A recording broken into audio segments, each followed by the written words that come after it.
Cleveland area.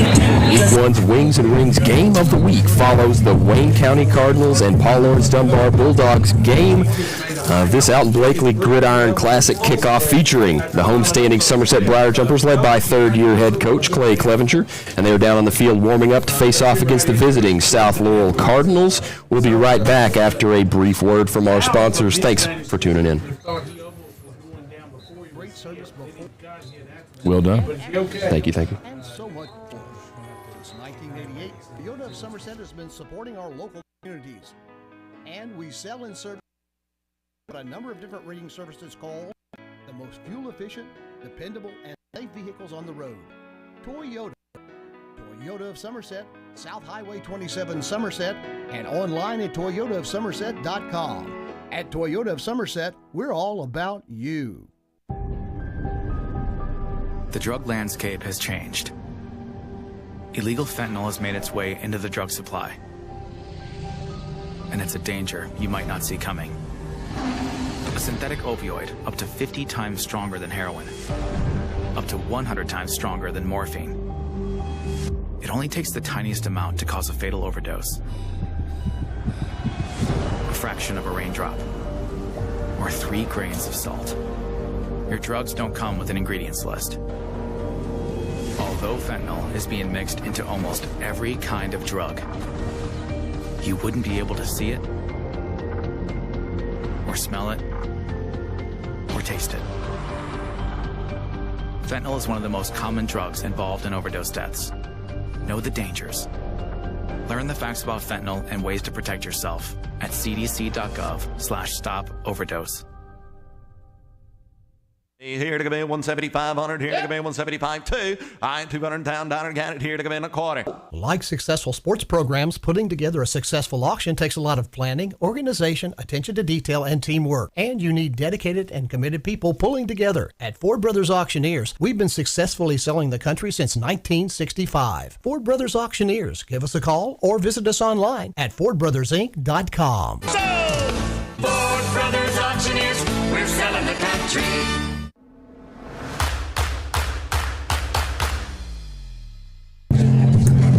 Thanks again for tuning in to Toyota of Somerset's high school football presented by Ford Brothers Auctioneers. Live from the Briar Patch, we've got the Wings and Rings Game of the Week. Adam Bray here alongside my partner for the night, Michael Gregg, and we are stoked for another season of football. Good to be here with you. Thank you, Adam. I'm the guest tonight. Glad to fill in. Good to be here. Beautiful facility here at Somerset High School, and this should be a really nice, solid early season matchup between South Laurel, who's up and coming, who's had some tough years, but Coach Johnny Hines over there transforming the culture at South Laurel, and of course Somerset. They're always willing to compete and want to compete each and every year. Yeah, another year in that Hines system for the Cardinals, and they've got a great quarterback there who just zipped it over the middle on that post. And they've got from what I heard, a receiver from the North rival, and of course they beat up on that rival last year. So you just mentioned, kind of changing the culture. Johnny Hines, longtime Pulaski County coach. He's a Somerset graduate. Did a lot of great things on the field, both here as a player and over up north on the field as a coach. Delivered a state championship for Pulaski in 2014. And Coach Clay Clevenger, when he was a member of Danville's coaching staff, of course, that's his alma mater, he delivered a state title in 2017. These two coaches have coached against each other a couple times. They traded wins back in 17 and 18, and they have a little bit more of a history in general. Yeah, I think Coach Hines traditionally likes that short pass game, likes to get athletes out into space. I'm going to be honest with you, I'm going to have to rely on you about Somerset. I know they've got an uber talented running back in the huge young man, and so I've not seen Somerset play. I'm generally pretty busy on Friday night, so I'm across town following Southwestern. I'm super excited, though, for this one, Adam. Yeah, we're going to see a lot of the same, but I think with people graduating last year, you're going to see also quite a bit of a rebrand on offense. I mean, they're going to lean on Chris Hughes, big number 17, who's coming into his senior season hoping to really just produce at the highest level he's done thus far in his young career as a Somerset High School Briar Jumper. Been contributing ever since he was a freshman. But they've got a new quarterback at the helm. It's a transfer from Taylor County. He is a young man named Shannon Lofton, number 2. You'll be calling his name for the first time in the purple and gold. He's got the nod tonight, and it's going to have a new offensive identity. His throwing has been described as adequate. from Coach Clevenger. A lot of room to improve throwing, but he is an explosive athlete. I think you're going to have a lot of fun watching him tonight, guys. I just laughed about that, Adam. I think as an athlete, your head coach, you don't really want your head coach referring to you as adequate, but I think that leaves you some room to grow and some things to prove. And maybe that's what coach is trying to do, is get him to prove and expand upon that game. But again, super excited to see what Somerset has here.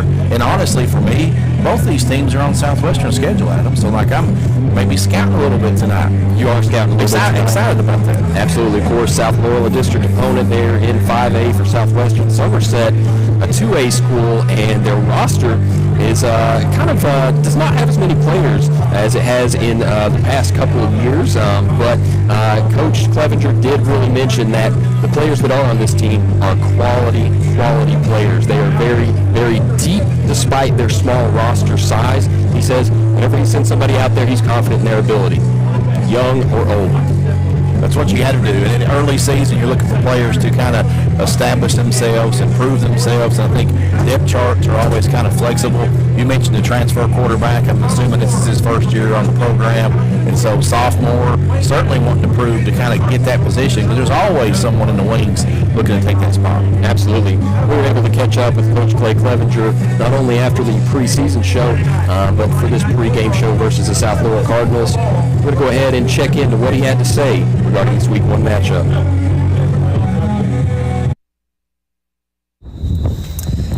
Adam Bray here with Coach Clay Clevenger for Somerset High School on Lake Cumberland Sports. This is your coach's pregame show for Week 1 on Saturday night here versus the South Laurel Cardinals. Coach Johnny Hines is coming back to Somerset to face off against the Briar Jumpers. First time he's coached against that team in quite a while. So, Coach, specifically talking about this team, I think you mentioned during the video show that you were anticipating a lot of air raid, which, of course, with Johnny Hines, that's going to be something that's par for the course. Tell us about how that's going to affect the defense.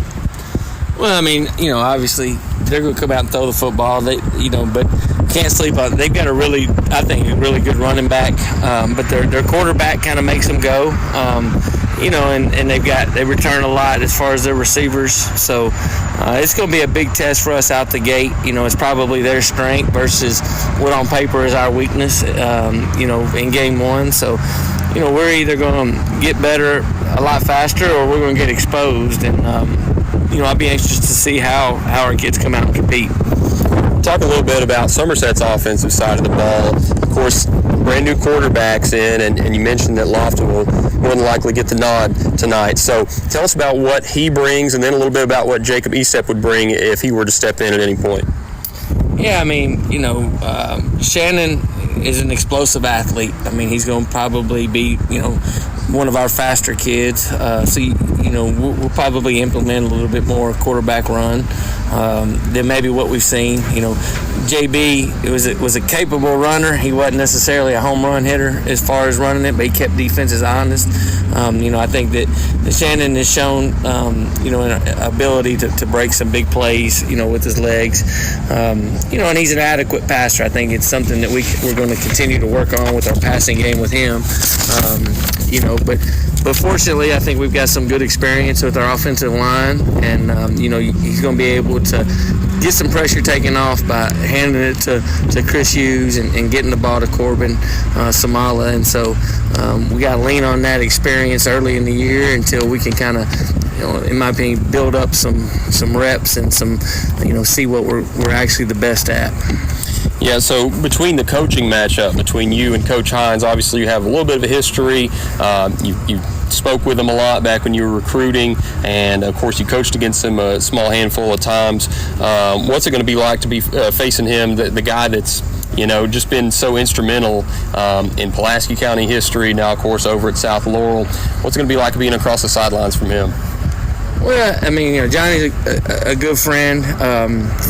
He was very supportive of me when kind of the stuff went on with Danville, and I was actually talking to him earlier this week, and I don't think that if you'd asked us 4 or 5 years ago, neither one of us would be. We might have been thinking we'd play each other again, but not in the situation that we're in. But he's happy, and I'm happy for him, and I think that he's got a chance to. He's in a program that's really hungry to win.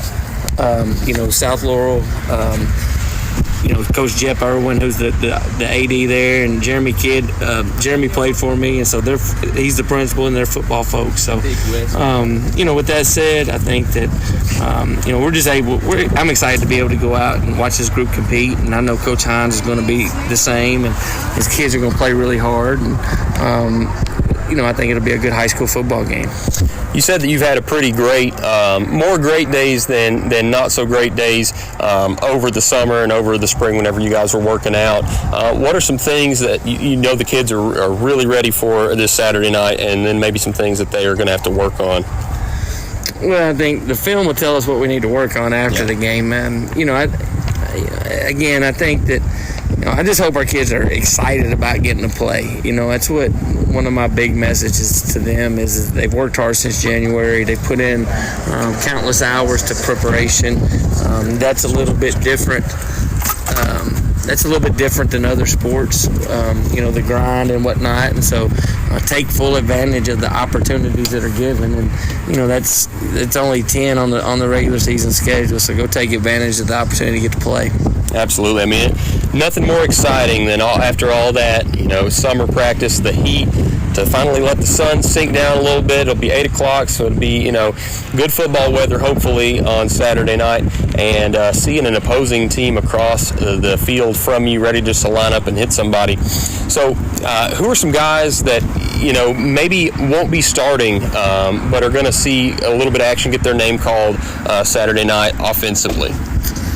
I think we're going to probably roll, at least in the scrimmage. I thought we did a really good job of rolling different back sets, different receivers in, and so depending on who starts, you're going to see Xavier Hudson, Xavier Woolridge. Hudson will be probably in the backfield some. Jet Boyd will be in the backfield some. Xavier Woolridge, receiver, that may or may not be starting, and so I feel like our depth, even though it's young, we have quite a bit of depth in our skill positions, and I think early on in the season, being able to try to keep those guys fresh is going to be important.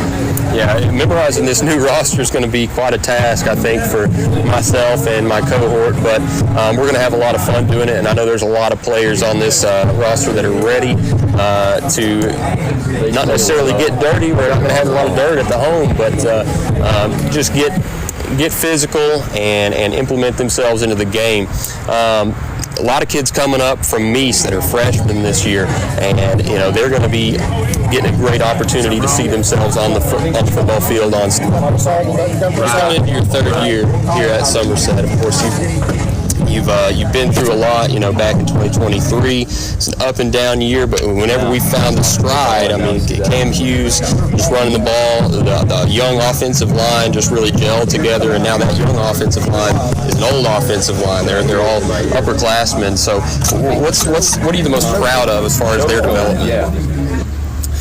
Well, I'm happy with where we are as a program, from every level, and that's not nothing necessarily that I did. I mean, it's just that you got a community that loves football, and you got a group of coaches that have bought in, and from Little League on up, and and I think as we continue to build on that the development will continue to be what it is. But they got a lot of guys that are going to be 3-year starters for us, on both sides of the ball, and so it's their time to shine. It's their time. They put in the work, and they have the experience, and now let's go play football. Absolutely, Coach. Well, we appreciate your time today, and we look forward to a great game here at kickoff at 8 o'clock. You've been listening to the pregame show with Coach Clay Clevenger for Somerset High School football on Lake Cumberland Sports. We'll be right back after a short word. So you're coming into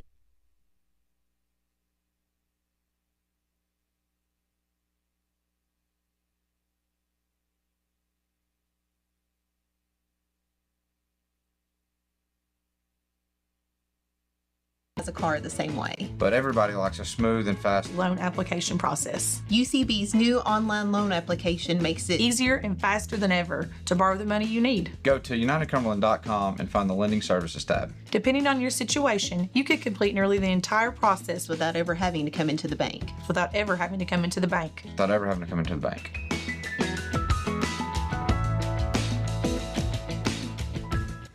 When was the last time that you paid $0 and got everything you ever wanted? Well, here at Alton Blakely Ford, we're giving you just that. 0 down payment, 0% APR, and no payment for your first 90 days on select Ford models. That's 3 whole months of pretending you're a responsible adult without paying anything. Plus, we're throwing in a complimentary 2-year maintenance plan because we're not just good looking. We're generous too. But don't miss out. Stop in today at Alton Blakely Ford because this many zeros only come once a year.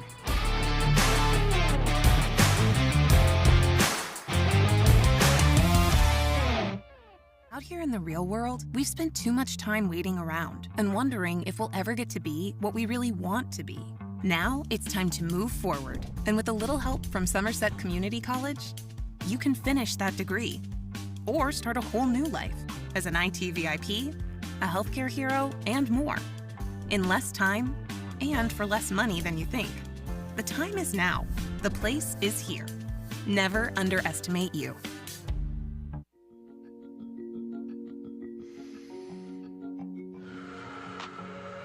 There is hope. Share your thoughts. Talk to us. Be a lifeline. You are not alone. You are not alone. You are not alone. You are not alone.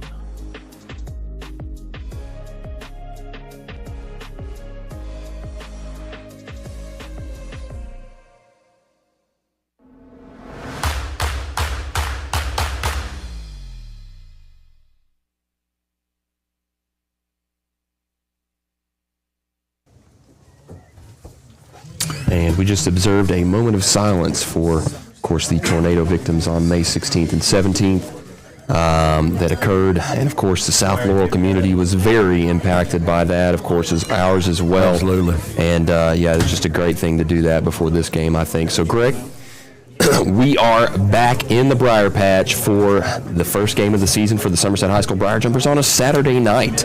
And South Laurel Cardinals, manned by Coach Johnny Hines, Somerset Briar Jumpers, Coach Clevenger, and we're going to get into the widest cabinets keys of the game. Okay, need new cabinets. The key is widest cabinets. We value your business, offering friendly service and reliable products. Our design experts turn your vision into reality. Visit us today at South 27 at Slate Branch Road. Widest cabinets, the key to your dream home. Adam, I think for any game, you've got to say turnovers are certainly key. You've got to take care of the football. You can't give it away. You got to protect it. Somerset's got to protect their turf, protect their house. Get up on the scoreboard first, I would think so, and just play solid defense, short tackling, and just don't make mistakes. Early season, mistakes can get you. Just don't make mistakes. Play clean football, protect the football. Yeah, I mean, this Somerset roster returns a whole lot of firepower, especially on defense in the front seven. You see a couple of those members down there as the captains. You got Jacob Bartley, you got Cam Alsop, you got Jax Griffith, and then, of course, Chris Hughes on the right side as your team captains tonight for the Briar Jumpers. But, yeah, I mean, I think just playing sound football because you're not going to see the ball in the air a whole lot tonight, especially with it being the first night in the system for Shannon Lofton underneath the tutelage of the Somerset Briar Jumpers offense. We're going to see a lot of 17. We're going to see a little bit of 22. That's Jet Boyd. And we might see a couple of screens here and there if you're going to get Corbin Samala or some other guys involved, but there's a lot of youth and inexperience on this team, including some players that just came up from Meese Middle School that are going to be starting at wide receiver. So really just control the line of scrimmage. If you can pressure the quarterback because they're going to try to throw early and often. Coach Clevenger, of course, during his show did mention that their running back is very stout too, and they got to keep themselves honest on defense and keep their gap integrity. So as long as Somerset's front seven plays well, I think you're going to see a pretty close and pretty tough game. Yeah, and you mentioned the passing attack in South Laurel. I would imagine that if they're going to get penetration on QB, they're going to do that quick because Johnny Hines has that quick pass, and that's by design. You don't really have time to get to the quarterback and do much pressure. It's almost like an expanded running attack, but it's certainly excited to get that going. A quick update from across county. Pulaski County leads 16-7 at the half over Henderson County. They're also playing on Saturday evening primetime football this weekend. Yeah, that's one of Coach Clevenger's former teams. He used to head coach over there in Henderson County. That is a long trip, very long trip for Henderson County. The Colonels.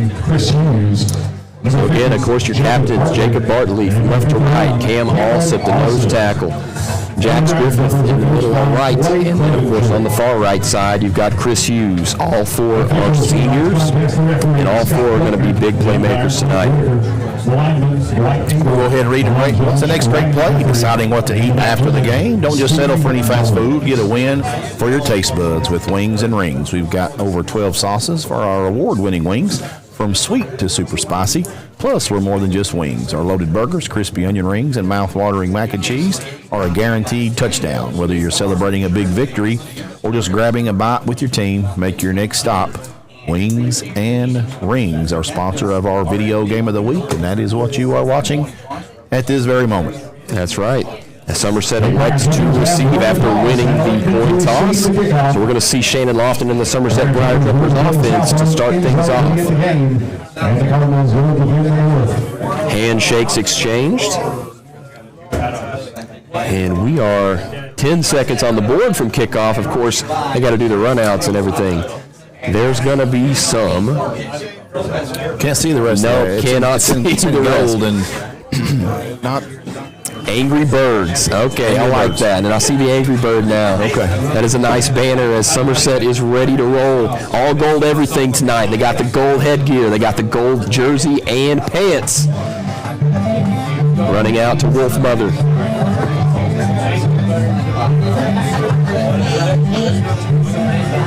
And here come your Somerset High School Briar Jumpers for the 2025 kickoff.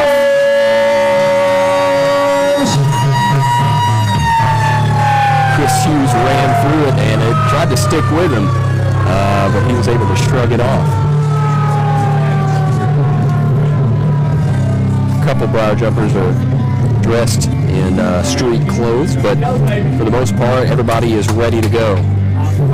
We're getting ready here, set for the Intrust Healthcare Counseling Service kickoff here on Lake Cumberland Sports. Stressed, anxious, depressed? At Intrust Healthcare Counseling Services, we can get services started today. Intrust offers you the flexibility of providing you with counseling services in their office, on the phone, or through your computer. Give them a call at 606-676-0638 or visit their website at intrust-healthcare.com. At Intrust, your mental health matters. Yeah, really anxious to see this matchup play out. It's really highly anticipated this season. They've really ramped up the schedule, of course, with Southwestern coming to the Briar Patch in a few weeks. Glad to see that game back on. Oh, yes. First time since 2014. The community thanks you. So kicking to the south end zone are the Cardinals. That's number 6, Ethan Leach, a senior, who will be doing the kicking duties. Back deep for the Briar Jumpers, number 17, Chris Hughes. He is the lone man that is deep. No, sorry. Be a 20. Here comes the kick. And it went over Hughes. Hughes fields it along the sideline. Nice move on the left side. And he's going to get through all the way to the 30-yard line, twisting and turning. And I was mistaken. He was not the deep man back. He made sure he got back to get it. Absolutely. I believe that was number 28, Channing Hudson, a freshman back there that was deep. So he's looking to contribute early and often. And here comes Shannon Lofton for this Somerset Briar Jumper team. Lofton opens at quarterback for the Briar Jumpers. Yeah, he stands just a little bit shorter than some of his offensive linemen, but he's got good stature to him. 5'10". And when you see him run in the open field, when he gets a chance, it's like lightning in a bottle. Getting the play from the sideline, though. This man comes across the field in motion. Hughes alongside him on the left. Man in motion is Lawless, and we've got a timeout on the first play from scrimmage. That's a Ron Shaw Realtor timeout. They did it on purpose to give Ron a little air time. So the name to know when you or your friends and family are buying or selling real estate is Ron Shaw with Weikert Realtors Ford Brothers. Ron has a long-standing history of community service and is a proud supporter of youth sports in the Lake Cumberland area. Ron truly cares for others and works hard for all of his clients, no matter the size or value of the property that they are selling. You can contact Ron Shaw at 606-271-0774 or email him at ronshaw45@gmail.com. That's Ron Shaw at Weikert Realtors Ford Brothers. And welcome back to another exciting night of Somerset Briar Jumpers football as the team gets ready to take the field. Remember that a strong defense is a key to a big win. A car wreck can turn your world upside down. You need a strong defense in your corner, and that's exactly what you'll get with the team at the law office of Jeremy A. Bartley, PSC. And I'm going to stop right there because we're back. Lawless comes across the formation. It's a give to Hughes on the right side. Powers through the guard and the tackle for a minimal gain. Call it 4. He's going to work his way up to the 34-yard line. Nearly the 35, and it's going to be second down and a short 6.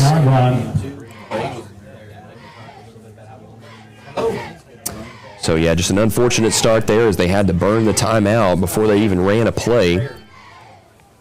But you want to get it right. You don't want to make a mistake early. Absolutely. Lofton getting the command of his offense. Empty backfield. Hughes comes across the motion from the wide receiver set.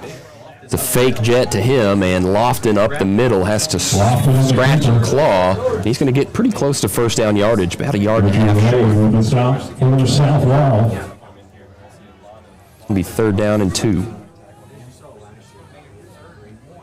He's out to the 38-yard line, 3rd down and 2. A couple minutes off the clock now. And a 3rd down test here for the Briar Jumpers on their first drive. Lofton in the gun. Flanked by Hughes, motion for Lawless, and we've got a flag. And they're going to get delay of game. So a couple of mental miscues on the first set of downs for the Briar Jumpers. Going to set them back to a 3rd and a little bit harder. Ball to the 33-yard line, 3rd down. 3rd down, 7 yards to go. 3rd down, 7. And in checks, perhaps actually that's number 26, James Brown, into the game. So a couple running backs. He's actually going to go out wide. He's a sophomore, made a couple big plays last year. Lofton in the gun, next to Hughes. 3 men, trips right. Fake, rolling, scrambling, lefty quarterback, and he's going to put it up for grabs. Oh my goodness, what a catch! And that's Alex Decker, the freshman. Golly, just went up on top of him and got it. You love to see that. Yeah, that was impressive. And I mean, that was just a jump ball. The defender was right there in great position, and Decker just said, give me the ball. What a play there by that freshman. The first time we've called his name in his high school career, and he made a splash. You said they weren't going to throw it much, Al. Well, it was 3rd and long, 3rd and medium. I guess they had no choice there. And here we go. A couple receivers to the other side. It's going to be a toss out to the right side. Hughes doing what he does best, making men miss. Twist down, close to first down yardage, about a yard and a half short. They're going to actually give him just a yard short. 2nd and 1 to go. You stopped inside the 35-yard line, but the 34-yard line. Lofton in the huddle after that 9-yard run on the right side by Hughes. Hughes still going to be the lone running back. A couple men up left, and they got Lawless as the wing back. Fake to toss to this side there, and there's Lofton doing what he does best, making men miss, and that's a first down for the Briar Jumpers. We do have a flag, though. Smith with the tackle for the Cardinals. Neighborhood of holding. Oh, face mask against the Cardinals, actually. Is the call against South Laurel. And that's going to aid the Jumpers' drive more as Xavier Hudson, the sophomore, checks into the huddle. Out goes Hughes. And he'll get a little bit of a breather after that first down.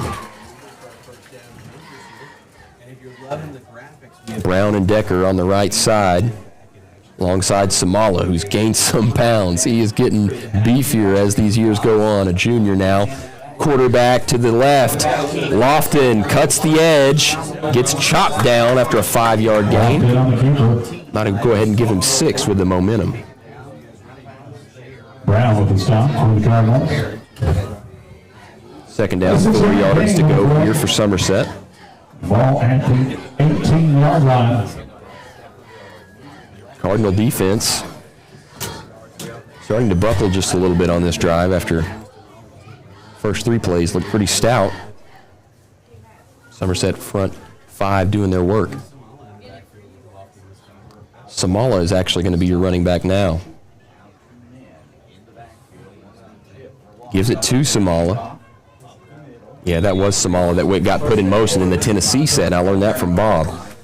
Because it was actually Hudson there lined up in the backside, and then Samala came in to the field of play and gained just enough for a first down. He's down at the Ball control drive here in this first quarter, Adam, and that's the way you want to start a game. It kind of just slows and kills the wheel of the opponent when you're just doing what you want to do, and Somerset being very methodical here. In basketball, they call it taking the air out of the ball. Yes, sir. It's exactly what South Laurel wants to do, is put the air in the ball, and we'll see whenever they get an offensive shot. It's going to be sweep to the right side. Hughes down, and he may have managed the line of scrimmage. They're going to say no, about a yard, half short.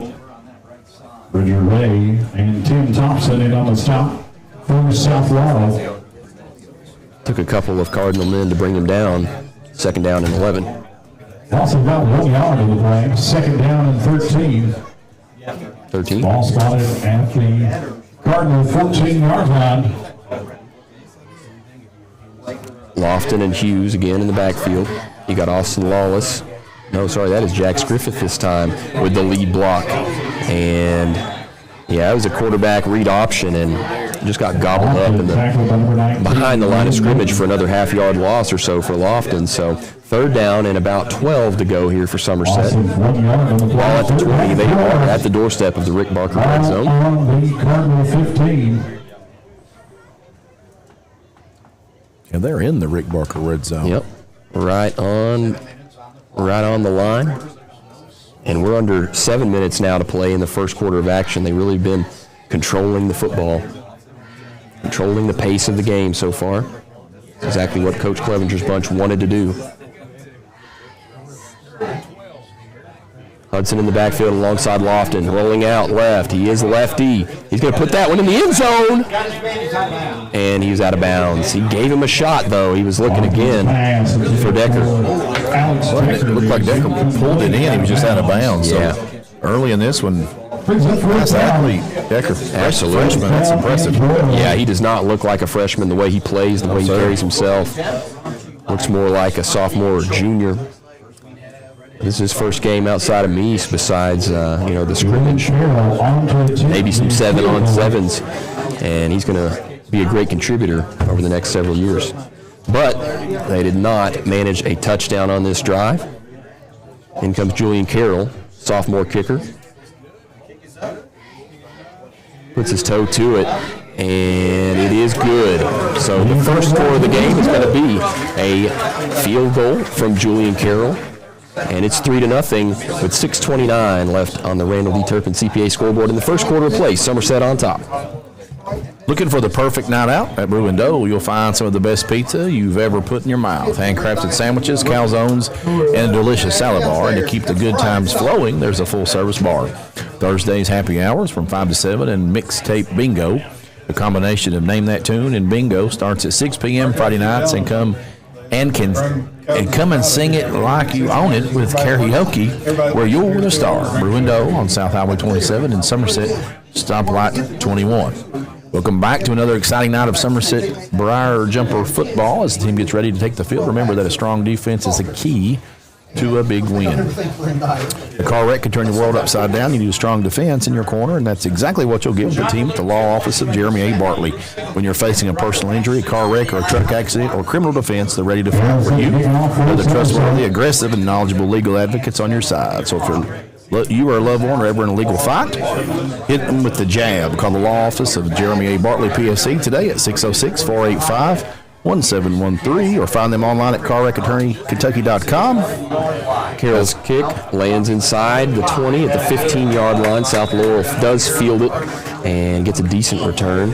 That was number 12, Carter Kelly, on the return for the Cardinals. A couple of Briar jumpers in on the stop. So now we get to see this fantastic front seven go to work. And I think if they do a great job up front, the younger athletes on the outside won't have to worry so much about over the top. But it's all about playing complementary football. One hand will wash the other tonight. So your big three up front, you got Carter, you got Alsop, you got Bartley. Griffin with a couple men alongside him, puts the man in motion. Looks to throw immediately, and that's a big hit, but he's still on his feet. Lawless had a shot at him, and oh my goodness, a busted play. Wow. Golly, you cannot see that one. That was Garrison Brown deep downfield who hauled it in. And honestly, just a great job there because he had an absolute kill shot from Lawless. Just stayed on his feet and found his man downfield after the busted play. The defensive backs have got to stay on that one. And just didn't wrap him up. Hit him, didn't wrap him up. Absolutely.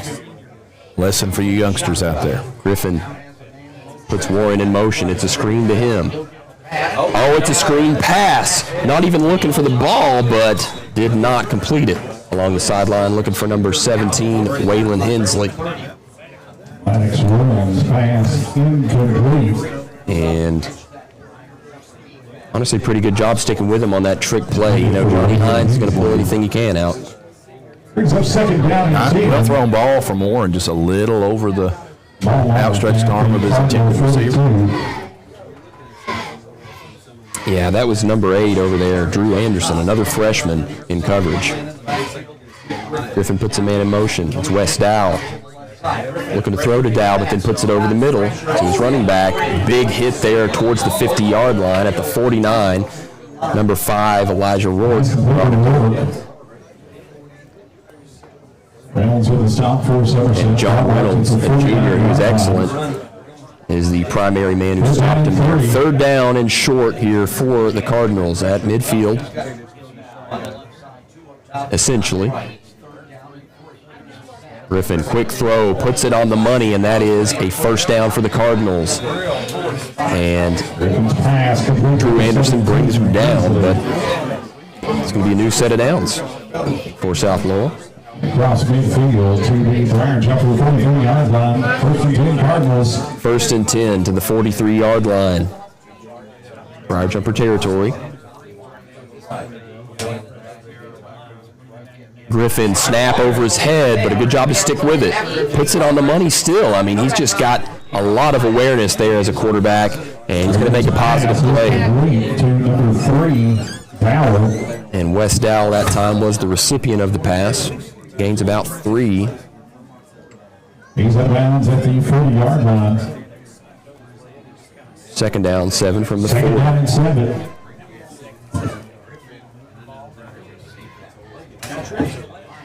.447 left to play here in the first quarter. Griffin takes the snap, fakes to Dow, puts it over on the other side. It's a catch and run, and pretty close to first down yardage. Number 12, Carter Kelly, the senior receiver. There's a flag down. Do have some yellow laundry on the field. Our bearded white hat will make the call. It is indeed a hold on the Cardinals. So negate that play. 10-yard penalty gets the ball back at the 46-yard line. And move it back all the way to the 46. Somerset's defense bailed out a little bit that time, but still just second down. Griffin puts Wes in motion. Looking over there to him. Good throw, led him really well. And he's going to corkscrew down for a solid gain. Wes Dow with a nice pickup. And it's going to set up third and manageable for South Laurel. Real impressed with this quarterback and how he's able to keep his composure, quick release, lead his receivers. Wherever Coach Hines has went, he's found a guy just to distribute the ball. I mean, just West Coast, if you will, offense, just quick throws. Get the ball out in a hurry. West Dow alongside Griffin in the backfield. Man in motion, Garrison Brown. And pocket broke down, great pocket presence, and it's going to be a sack for the Briar Jumpers. Excellent job there. It looked like John Reynolds making another big play, as well as Cam Alsop. So, got him behind the line of scrimmage. It's going to be 4th down and 5 for the Cards. 4th down and 5 for the Cardinals. Hines keeps the offense out. Mason Griffin takes the snaps, got trips left, looks, fires, and good no call there that time. A little bit of contact, but incidentally, all we do. And they, so good coverage. The ball was over his head, and now we've got roughing the passer. You just can't do that. Textbook shooting yourself in the foot there, and they're going to flag Bartley for it.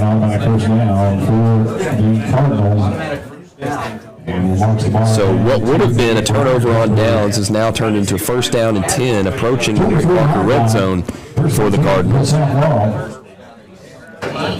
They'll have the ball at the 23-yard line. And the defense thought they had a break and did not.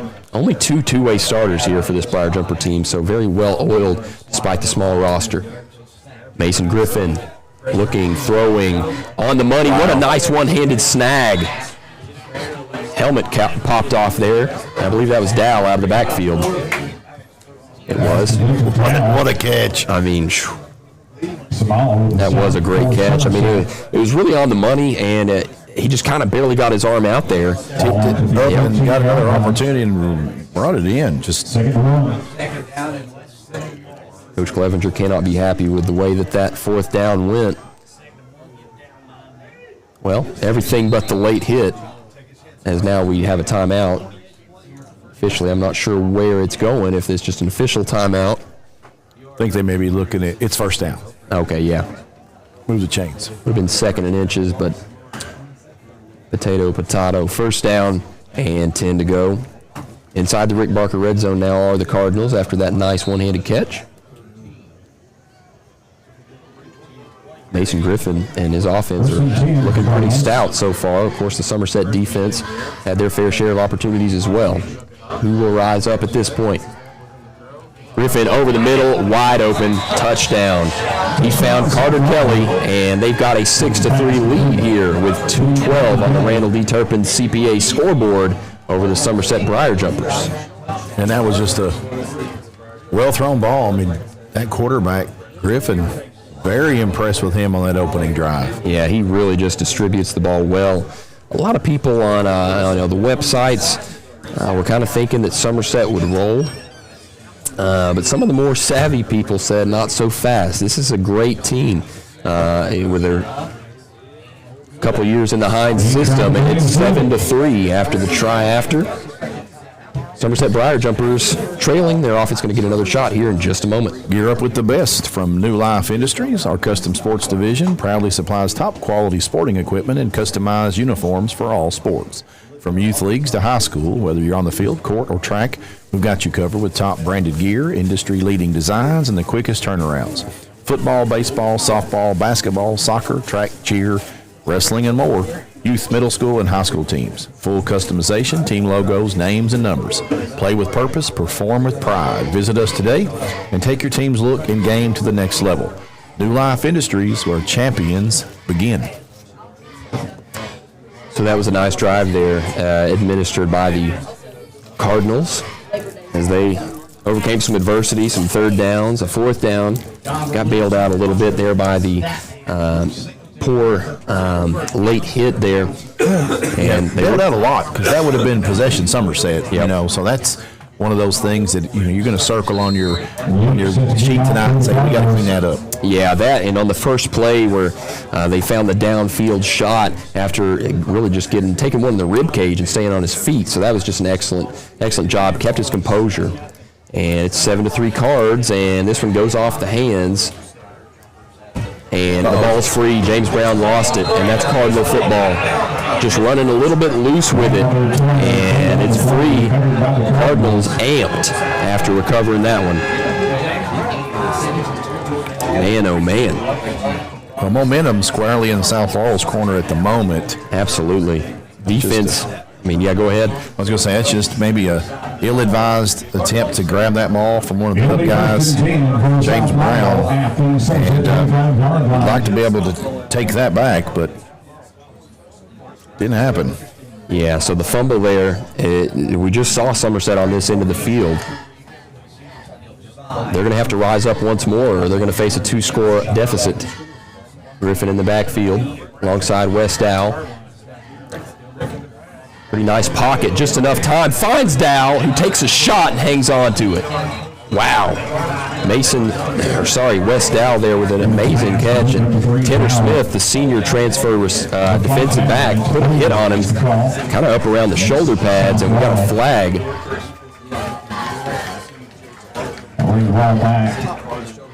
And it's going to be brought back, so it's on the Cardinals. But, flag or not, just composure and the ability to make those quick strikes in space against this zone is pretty impressive here for the Cardinals. Trips right, single man down to the near side. West Dow alongside Mason Griffin. Griffin with a little bubble screen over to the other side. Solid gain, about 8. Brings up 2nd and 12. Pass is complete to Kelly. That's Kelly, the catcher of the touchdown. Just a little bit ago. Not going to give him quite as much as I thought. They're going to give him 7, actually.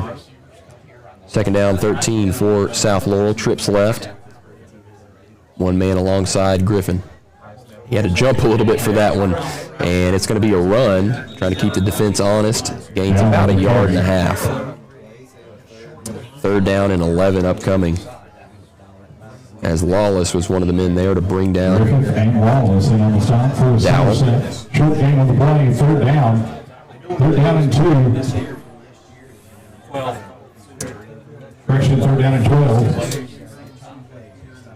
South Laurel offense in a passing situation, looking left side, finds, oh my goodness, what a catch.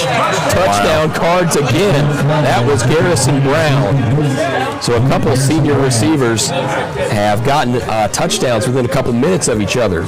This time at the 39-second mark, and they are on fire offensively. Yeah, note to self, when you're playing South Laurel, you better polish your defensive backs. And get them on their toes, because pass, and more pass. And they look mid-season form already, Adam. Absolutely, they sure do. You can just tell that this quarterback has a rapport with those receivers. So after the point after try, it's 14-3, and the Somerset side of Clark Field is a little bit shell-shocked, a little bit quiet. And like I said, I think a lot of people did not really realize how much that this South Laurel team has improved. This is not the South Laurel of the 2010s or early 2020s. Yeah, I would agree with that. They've come out like gangbusters. Dr. Jesse Pace and Dr. Patrick Jenkins of Lake Kerman Orthopedics, sports medicine for athletes of all levels, from the weekend warrior to the professional. At Lake Kerman Orthopedics, our goal is to get each patient back to the highest level of physical activity possible. We are proud to support local athletics by serving as team physicians for Lindsey Wilson College, Southwestern, Somerset, Pulaski, and Wayne County High Schools, and other athletes throughout the Lake Cumberland region. That's Lake Cumberland Orthopedics Sports Medicine. A big thank you to Don Franklin, Somerset Family of Dealerships, Kentucky, for being the official photography sponsor of Lake Cumberland Sports. At Don Franklin, they work daily to provide their customers with the best possible experience. You can visit any one of their 5 Somerset locations or go online. Go on Facebook at Don Franklin Somerset Family Dealerships, where they treat you like family. So correction, the point after try was no good as the Cardinals are kicking once more. And Hughes could not cleanly field it. Does pick it up around the 14-yard line. And there's a little bit of energy for the Briar Jumpers. Solid return from him. Gets close to the 40-yard line as the offense takes the field once more. With just 34 ticks left in the first quarter on the Randall D. Serpent CPA scoreboard. Briar Jumpers trailing 13-3. And that fumble on the last kickoff really dampened things. And now this offense is a little bit cold. It's been a long time since they've been on the field. Of course, they did lead a field goal drive their first time out. Drained quite a bit of clock, but now just like that, the next time they enter the field, they're down 10. Okay, I thought they made that too, so I'm going to have to go back and fix that. Yeah. Lofton and Hughes in the backfield. It's a handoff to Hughes, and great job by the defense up front, and it's just a 1-yard gain. Really kind of just eating their lunch up front so far. They're kind of getting a lot of experience, or a lot of success on the outsides of the tackles, but right up the middle, nothing doing. As the first quarter will indeed melt away. So on your Randall D. Turpin CPA scoreboard here during the Wings and Rings game of the week on Lake Cumberland Sports, South Laurel on top, 13-3.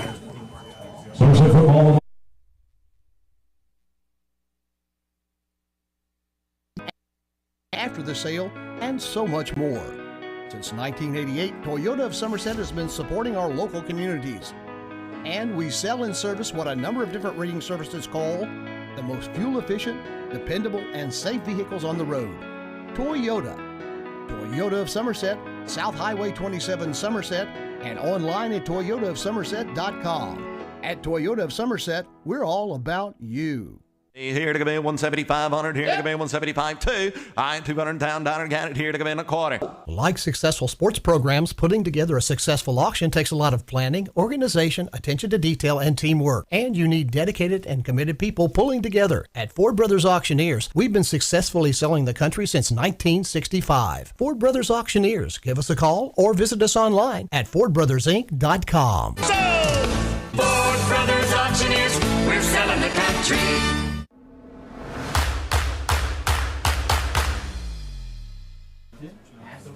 Welcome back to the broadcast here on Lake Cumberland Sports. This game is the video game of the week presented by Wings and Rings. We want to thank Toyota of Somerset and Ford Brothers Auctioneers for being able to bring this broadcast to you as the Somerset offense is back out on the field. First-year man here at Somerset, Shannon Lofton, a sophomore, takes it up the middle. A great runner. Has not really gotten in space so far this game. He's going to gain a few yards and make it third down in the long 4. They're actually going to go ahead and march that back. 5 yards to go. 41. And again, with the the passing being sort of a bit of a question mark, it's going to be interesting to see what they do in this third and medium. They're going to try to get the hard count. Great discipline up front by the Cardinals. I believe that's Castle Hatcher barking out the orders to Shannon Lofton. Lofton rolling out right. He's a left-hander and is pretty close, but it's going to be just wide, and we do have a flag. Passing for Samala, falls incomplete. And it was Samala he was looking for along that side. An out route, and here comes the punting unit. So that indicates that it's on the Briar Jumpers. Asking if he wants to decline. And you'd think so, yeah. They're going to go ahead and decline the penalty because they'll bring up fourth down. You would think. Yeah. Holding on Somerset, and it is declined. Fourth down. So Julian Carroll, who's getting a lot of looks nationally as a punter. Didn't realize that. Absolutely. That's nice. He's on the Ray Guy watch list. That's great to hear. Absolutely. And he's a sophomore. Yeah. So young recruit. Yeah. Number 13. As a man checks in here for the Briar Jumpers. very young roster and a small roster. There's a false start. They're not going to call it, though. Kind of a poor snap, but he does a good job to collect it. Fair caught there inside the 30-yard line at the 29. Somerset punt is fielded number 10, Garrison Brown. Garrison Brown, who caught the last touchdown pass, and now Somerset is in a really precarious situation because you go down 3 scores in basically just a little over a quarter.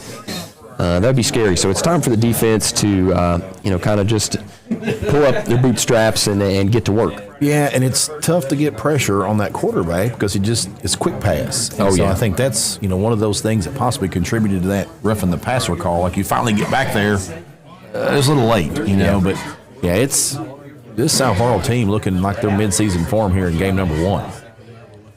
Griffin alongside Dow puts the man in motion. Garrison Brown takes the snaps, trips over on the left side. It screens all day. And that's a nice play. He did step out of bounds, and I don't think we're going to see a flag. He was hit after he stepped out, but it was pretty bang-bang. It was bang-bang.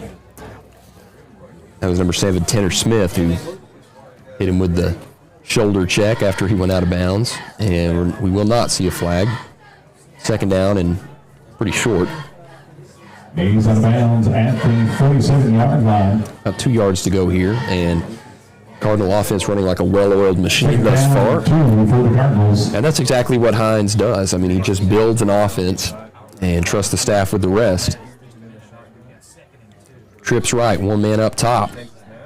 Griffin looking, throws his man out of the backfield, and a little bit of a tentative tackle attempt, but he did bring him down, hit Austin Lawless. That was Dow out of the backfield. Seen him in action quite a bit, and that's something that Hines implemented at Pulaski quite a bit as well. I mean, he had some receiving backs over the years. Had some downhill runners as well, but guys that contribute out of the back. Ethan Ware, he was one I can remember. Well, that quick pass game has always been trademarked. Mm-hmm. Run to the left side. Dow made a man miss on the left side, and we do see a flag way back there, but that was a sweet run regardless. So in the neighborhood of holding, we'll see what the official call is. And it is indeed a hold. They're bringing it back. I've seen a lot of flags, and that happens week 1. Yes. We had 15 penalties in the first half last night in Southwestern's game for both teams combined. 15. You have an official tally on this one? I will in just a second. I can get you that. Yeah. And both teams really have seen quite a few penalties, especially really the Cardinals. Their offense has been out on the field quite a bit, but a couple of backbreaking defensive penalties for Somerset started things out. Now, Somerset's defense, especially the defensive backs, there's some youngsters out there, and this is a great test for them. Basically, you graduate from Meese, here you are, you're going to face a 5A school that likes to spread the ball around. Mason Griffin alongside Dow. Dow creeps up to the line of scrimmage, goes out left, and the snap is high. Great job. Oh, but he did fumble it. Oh, wow. How did he maintain possession of that one? He goes over his head, he kind of tips it to himself, loses it once. As he's going down, catches it once more. When it's your not. So far, it's been his not. I mean, he just, even when he does wrong, he does right. That's what I'm saying, yeah. When it's his not, it's his not. He can't do anything wrong. He's also a senior, and, this is kind of trademark of his offenses, too. Wiley Kane had a big arm, but, Riley Hall did not have a big arm. He just really put the ball where it needed to go, and that's kind of what he's reminding me of right now. Kind of a high snap, but he does corral it pretty good. Nice spin move there along the left side, and he gets out of bounds. And they were so far behind the chains. If they get a first down on this, secondary definitely is suspect. But good job there that time by Dow. Just kind of make something of nothing along the sideline. Third down and officially 36 yards to go. Surely to goodness. Somerset's got this one. Hughes back deep. Tanner Smith on the other side. Mason Griffin takes it, has to jump a little bit for the snap. Going to put it over the middle, and he's got a man. And there's your first down and more. Poor defensive secondary play, and that is number 5, Elijah Rourke. He's had a catch tonight, and that one was his biggest one. Gets all the way into Somerset territory. Again, I mean, just pitch and catch at this point. It was a seam. And, you're not. Absolutely. And he's a senior as well. So 3 seniors with big catches, and the quarterback's a senior. You can just tell these guys have a rapport. Run to the right side. Dow again. Chopped down by Tanner Smith. John Reynolds also there. We do have a flag, and there's another hold on the Cardinals. Holding is the call against South Laurel. So the Cardinals, if they could play some clean football and not really be shooting themselves in the foot with negative plays, it could be really out of hand at this point. But just a 10-point lead, they've really not faced any adversity offensively, and when they do, they rise to the occasion. At the Somerset 46-yard line. So here we are with 8:16 in the second quarter remaining on the Randall D. Turpin CPA scoreboard. What we got? We got a timeout? Official timeout? Yeah, You asked about penalties. Yeah. I wasn't able to register the last one because South Laurel goes so quickly. Oh, yeah. I had to move the ball and move on. But so penalties, Somerset penalized twice for 20 yards. South Laurel 5 times for 45 yards. Griffin and Dow. Griffin calling his shot at the line. Looking over the left side of the screen, it's not there. And eventually does go to it. And has to catch it on the ground. Number 17, Waylon Hensley, another senior. This is a senior-laden team, and they're playing like it. Of course, the Somerset secondary, very, very youthful. And unfortunately, they are playing like it so far. But it's a good test, and Coach Clevenger knew that. He said we're either going to get exposed or we're going to get some good experience. Trips right, 2 to the left side. Nobody in the backfield alongside Mason Griffin. Puts it, oh wow, would have been a nice catch there out of the backfield, but I don't know if he had much places to go. Micah Smith that time, sophomore, could not bring it in. 3rd down and long again. 3rd down and long for the Cardinals. And, you know, they could go back to the well with a seam here and just convert it. It almost seems like they could shake the magic 8 ball and this whatever pops up, they could give it a go. It's worked out well. Anything they've tried. So 10-point lead, but a lot of long-distance situations for them, and they'll have to clean that up down the stretch versus some of their 5A opponents. Couple men to the left side. Oh, wow, good rush that time. Stepping up, putting it on the money. He's going to be just short, I believe. Yeah, about a yard short, but, I mean, you take 3rd down and 21 and make it 4th down and a yard. Great defensive push up front by both sides of the line, and he just steps up and he's cool, calm, and collected. Puts it on the money. 4th down and short now for the Cardinals. Mason Griffin is a talent, and so are his receivers. And they're pressing.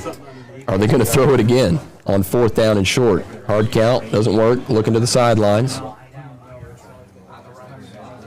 Griffin and Micah Smith in the backfield. Smith antsy. He knows he's getting the ball. He does get it. No, you cannot get it. It's going to be a tough call. We'll see what the refs say.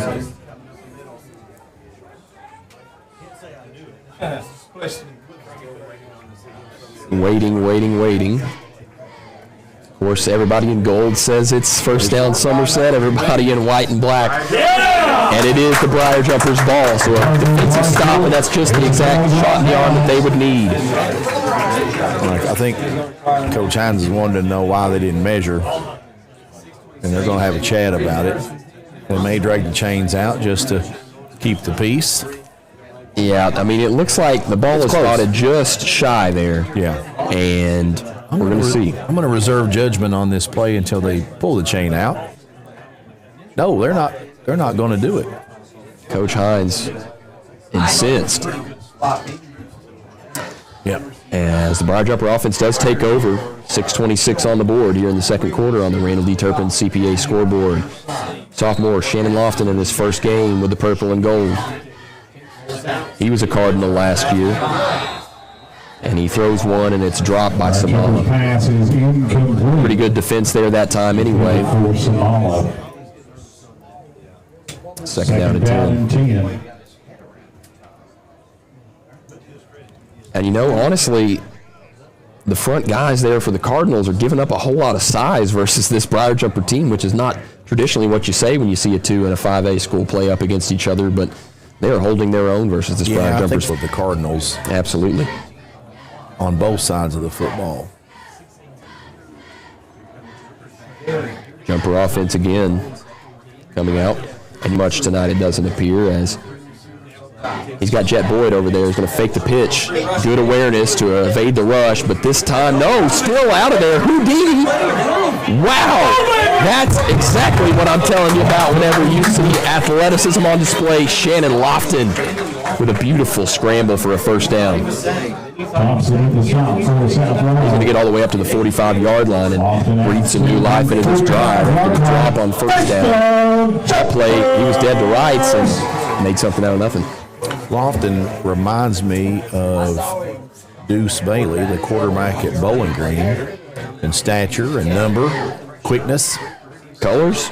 Well, right, that's similar uniform. Hand off to Hughes, up the middle. Hughes has got some space. He racked down there by number 22, Braden Walters, but a good gain. It's going to be second down and very short. They might even go ahead and move the sticks. Hughes across midfield to the Cardinal 45-yard line. No, second and inches. Second down and less than a yard. Second inches. Lofton, Hughes, hands off to him up the middle, same play. Great job there, just falls forward after the contact for another couple of yards, and he's going to get up to the 35 of South Laurel. In plus territory now. Malachi Smith on the top for the Cardinals. Touchdown, Jumpers! Hard count. Nice job there on the read option by Lofton, making men miss. Still going. Almost lost the ball, it looked like, but he just gripped it and ripped it for a beautiful run along the left side. He's in his element now.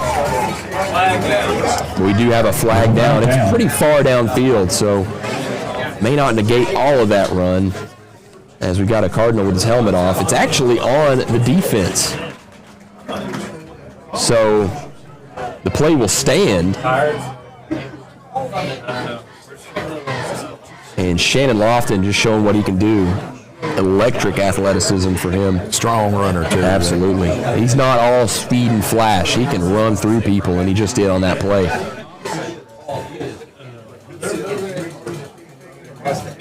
It's a pretty gritty drive here by the Briar Jumpers. They needed it. Yeah, and they're in the Rick Barker red zone. And here we're going to see him under center this time. Here's the jumbo package, the big bunny package. Hands it off to Hughes. Power running on his feet for a touchdown. That is the first Citizens National Bank touchdown for Somerset this season. And who else but Chris Hughes, big 1-7.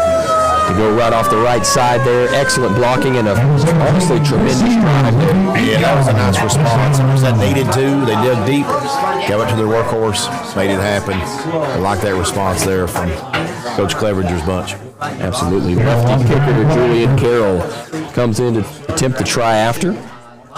This is honestly a big one because it makes it a 3-point game. And it's going to be a busted play. And play blown dead, so could not field it, and 13-9 on the Randall D. Turpin CPA scoreboard with 4:54 left in the second quarter of play. Somerset scratching back. A big thank you to Don Franklin, Somerset Family of Dealerships, Kentucky, for being the official photography sponsor of Lake Cumberland Sports.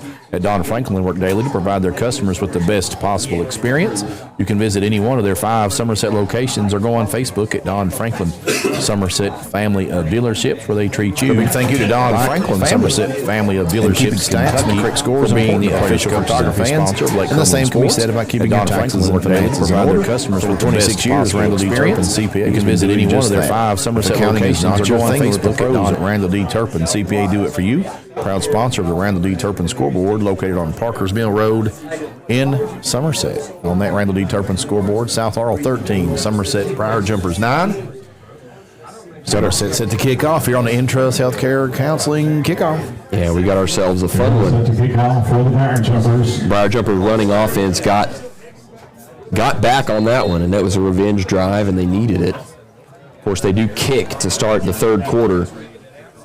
So defense needs to buckle down again as Carroll kicks it. It's a nice one. Going to be fielded around the 6-yard line.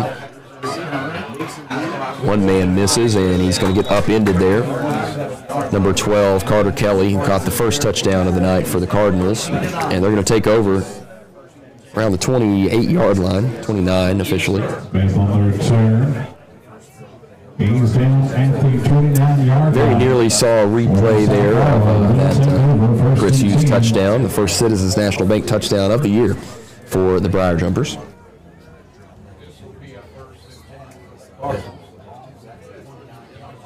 Here comes Cardinal offense, who's been really efficient thus far. A couple men over to the left side. High snap again. It's going to be handed off to Wes Dow, and a great job there defensively, staying in their keys. Reynolds leading the charge there, also Lawless. Zach Carter. With the stop for Somerset. Also saw Lawson get in on the action there, Drew Loss Lawson. on the play, 2nd down and 11. A lot of contributors here for the Briar Jumpers. Some guys who've been around for a long time, some guys that are pretty fresh faces. Here comes the blitz. Quick throw and just a beautiful timing route that time. It's going to be a first down for the Cardinals. 17, Waylon Inslee.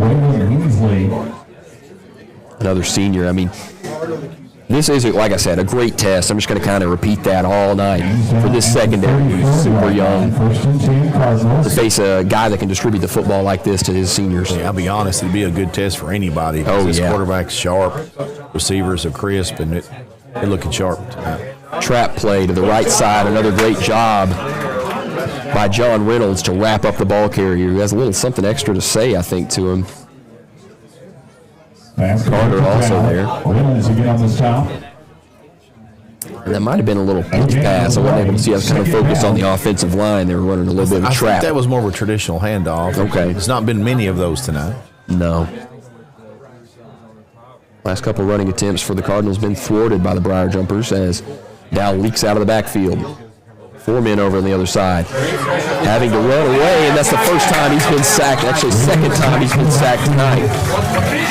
First guy there looked like it was Alsop. He got away from him, and Bartley cleaned it up. That Carter also there in his face. That's that big 3.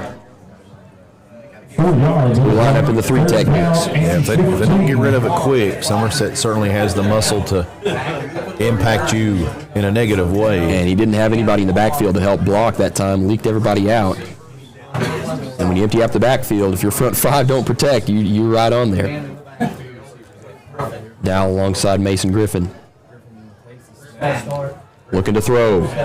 We've said that a few times as his runner goes out of bounds, and it's a bad pass anyways. And it'll be 4th down. And long, 15 to go here for the Cardinals. We're going to see their first look at their punting unit. 4th and long for the Cardinals. That was an excellent answer for Somerset Briar Jumpers defense to force South Laurel. Keep them on the other side of the field. Back deep for the Briar Jumpers, Chris Hughes. Number 19, Liam Newton, to punt for South Laurel. Newton back to punt for South Laurel. And I doubt that they're going to give him free rein to return this. We'll have to see. Newton takes it, puts his right foot to it, and it's Peter. He actually fields that, and yeah, he did wave it off at first, and going to be where he touched down. At the 30-yard line is where they're going to start their drive, and they got a chance here with 2:28. 2-minute offense needs to be implemented here, and they got a chance to take the lead before half. We do see a flag, though. Interesting to see where this one is going. Was he calling for fair catch, or was he pointing at where the ball was? So some sort of infraction on the fair catch there, where he decided to take off with it. Unfortunate miscue there, and it's going to put only 5 yards back. So ball's going to be at the 26 for Somerset. Shannon Lofton, who just commanded a nice drive, steps back out on the field, breaks the huddle. 26-yard line, 1st and 10. Alex Decker up to the top side. Trips right, Samala in the slot. Chris Hughes in the backfield. Hughes coughed it up, and the ball still was free. It looks like the Cards have got it. First play, and yep, number 28 there. Braxton Carroll was able to recover. I do see a flag, though. I don't see how this one would be during the play. There's a flag down. Maybe something after the play, but we'll see. Yeah, sportsmanlike conduct against South Laurel, so that'll set them back. But, I mean, they're within striking distance now. You get the ball at the beginning of the third quarter. Somerset 43-yard line. So they're 43-yard line, but they're in plus territory. South Laurel looking in their drive, 1st and 10 from there. Our jumper defense did a pretty good job last time bottling up the Cardinals, but it was also aided by some penalties and by a bad snap. 1st down and 10. Wide out on each side. Mason Griffin, good snap this time. He's going to give to Dow. Helmet come off. Oh, jeez. Dow on the carry. There's a flag down. Always hate to see that. Yeah, that's the second helmet I've seen come off for the Cardinals, but it's a hold on them as well. Dow does have to exit the field of play. It looks okay, but anytime that happens, they do have to go and check out to get checked on. So we see another South Laurel penalty. Not playing clean football, but do have a lead. To the South Laurel. So now they're behind midfield at the 48. In comes Micah Smith at running back. Across the formation, Garrison Brown. To give to Smith. Great job there by Carter. Could not bring him down, though, but it will be a great play for the defense. Bring him down at the line of scrimmage. Looks like that was Tanner Smith there from the strong safety spot. For the Cardinals. He's out to the 48-yard line. 2nd and long here for the Cardinals. 2nd and long. And Micah is still out there on the field. Nope, he does indeed check out for West Dow. Well, Micah's coming off with a little hitch in his giddy up there, so he got... West Dow, another senior. I mean, when you get, forget 5A school, you got this many seniors starting and playing well. It helps. Yeah. Snap, looking over the middle, and a pretty uncatchable ball that time. They're going to get Tanner Smith on a pass interference. So a gift there for the Cardinal offense, looking Garrison Brown's way. Brown gives up some size to Smith.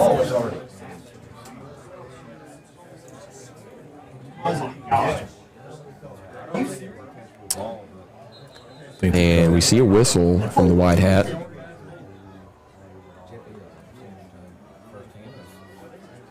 And, I mean, it doesn't look like they picked up the ball or the flag, but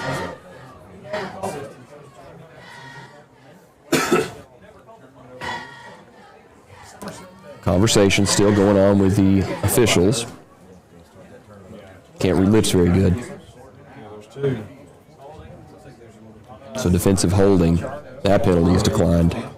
Pass interference is accepted.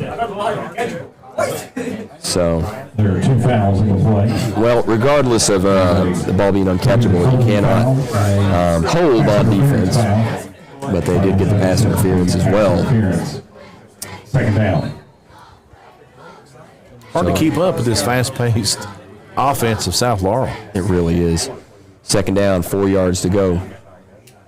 Griffin, flanked by Dow, puts it up along the left sideline. It's a pitch and it's a catch inside the 5-yard line before he's brought down. That's number 17, Waylon Hensley, brought down there by number 8, Drew Anderson, a freshman. So senior versus freshman. Show you how it's done, young man.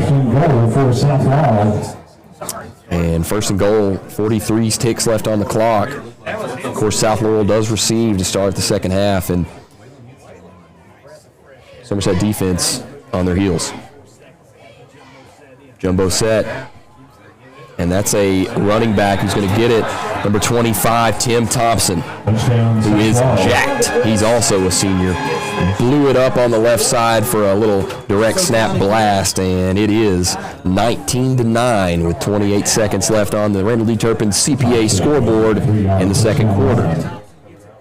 South Laurel on top of the Briar Jumpers.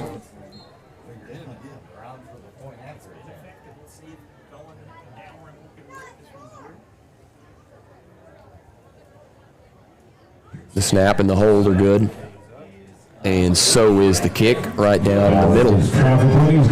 So 20-9 is the score here on the Randall D. Turpin CPA scoreboard.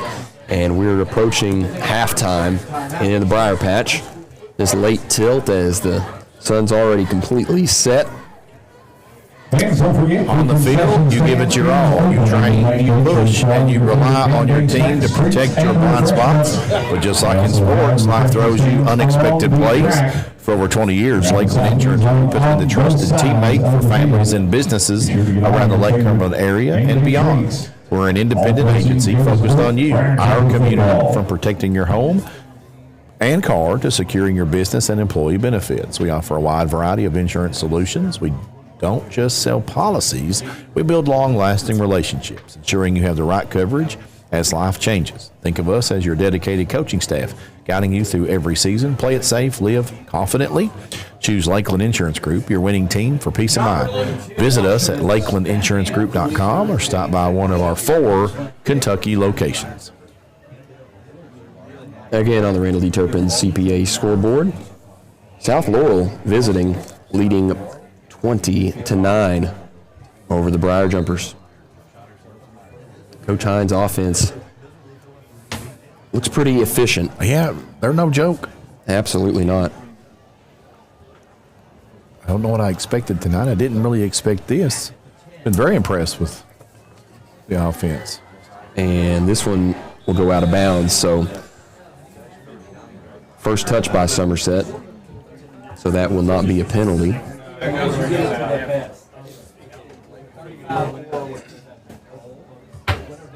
It's a pretty short field here, but with just 28 seconds left and a couple timeouts, one timeout. Probably just see a run play and go ahead, meet in the end zone and talk things over after what was a stunning first half here for many, displayed there by the South Laurel Cardinals. Adam, what are they using for their locker room now that I think they just meet down in the purple end zone. Is that right? Okay. I believe so. I guess that explains why the kids were not playing down there. Whistles. Timeout. The Ron Shaw Realtor timeout here on Lake Cumberland Sports. The name to know when you or your friends and family are buying or selling real estate is Ron Shaw with Weichert Realtors 4 Brothers. Ron has a long-standing history of community service and is a proud supporter of youth sports in the Lake Cumberland area. Ron truly cares for others and works hard for all of his clients, no matter the size or value of the property that they are selling. You can contact Ron Shaw at 606-271-0774 or email him at ronshaw45@gmail.com. That's Ron Shaw at Weichert Realtors Ford Brothers. You're listening to 12 Somerset High School Football, presented by Ford Brothers Auctioneers on Lake Cumberland Sports. Adam Bray here with Michael Gregg. Perhaps the only time we'll be able to link up this season. I'd say so, sir. Now, we did do a Southwestern and Somerset Christian baseball game several years ago. It's been a minute. Yeah, it has. I couldn't have told you how long ago it was, but we'll say that was in 2022, so 3 years ago. Glad to be here and work with you, sir. First time at Somerset High School's football field. Beautiful over here. A couple of the alma maters here in the booth tonight. Yeah. As Lofton gets a first down on the keeper. They go ahead and take that last time out, I believe. Yes, they do. A couple of Rourke brothers bring them down, and Somerset does go ahead and take that final time out. Can't take it with you. No. Well, as well. You know, I'm not sure if they've taken two. This might be just their second. Because the scoreboard indicates, I don't know. I see the possession. We'll find out. Somebody that knows more about it than we do will let us know. At Intrust Healthcare Counseling Services, your mental health matters. Life's challenges can sometimes feel overwhelming, like a tough game with no timeouts. For 25 years, Intrust Healthcare has been a trusted teammate offering individual, family, and couples counseling, as well as case management services, all tailored to your unique needs. Our caring and experienced counselors will help you develop the skills and strategies to tackle your challenges head on. Intrust offers convenient in-home, in-office, telehealth, or in-school counseling sessions so you can get the support you need wherever you need it. Call Intrust today. To learn more, visit their website at intrust-healthcare.com. At Intrust, your Intrust Counseling Services, your mental health matters.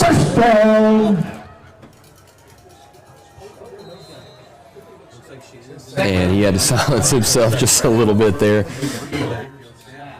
Lofton looking to throw. He's going to uncork one. There's that adequate arm. And he was led a little bit out of bounds. I see what you did there. It looked pretty adequate to me. It did to me, too. And he was looking deep that time for Decker. Couldn't get him. I'm sorry, is that Decker? I believe so. I believe so. That's what I thought it was. Because I thought, boy, this freshman's been heavily involved in the passing game. It was indeed Alex Decker. Tough to get used to some of the new kids on the team, but Decker just ran a go, and 15 ticks on the clock. Second down, 10 yards to go from the 49. Take a shot along the sideline, or you can't necessarily worry about a big long return if it gets picked. Lofton and Hughes in the backfield. No, sorry, that is Xavier Hudson. Hughes is going to be lined up as a receiver. He's got a man. What a catch by Decker. And they're popped out. Nope, it's a catch. Oh, no, it's not. Okay, I thought he was indicating catch there. I know I saw out of bounds, but I think he brought it in, but the hit knocked it out. Okay, and we got a flag. Coach Clevenger on the field, mad. So, third down and 10 for the Briar Jumpers. Sideline warning against the Briar Jumpers, and Clevenger again incensed, getting his money's worth. Yeah, I think maybe the defender. Another flag comes out. There's a flag down. Oh no! Ugly scene here before half.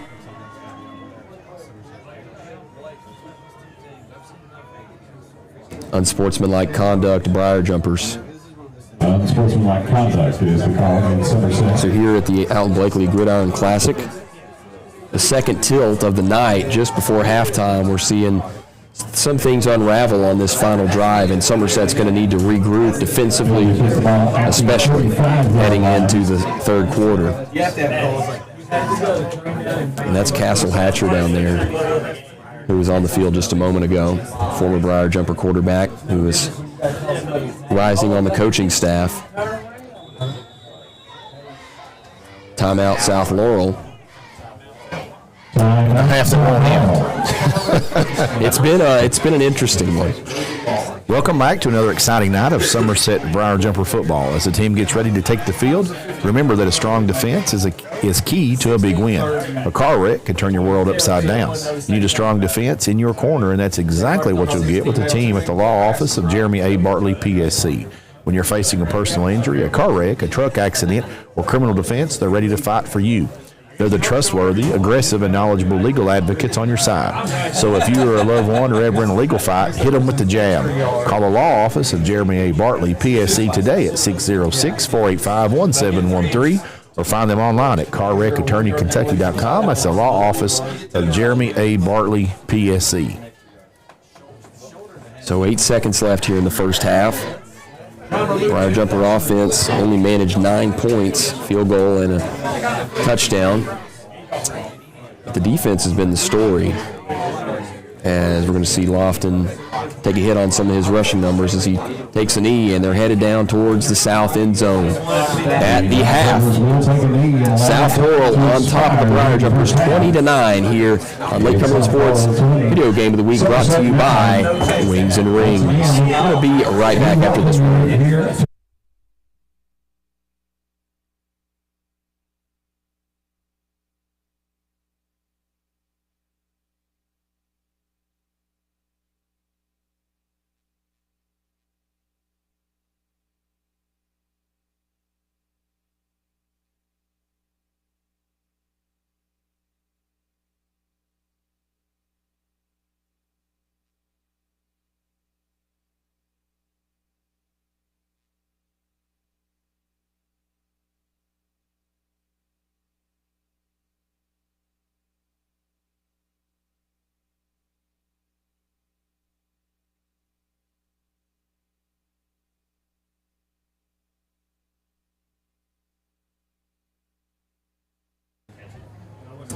And we're back here at the Briar Patch for this second game here of the Alton Blakely Gridiron Classic. Week 1, Somerset and South Laurel squaring off in what has been a pretty fun one. I'll give you a quick scoring summary here.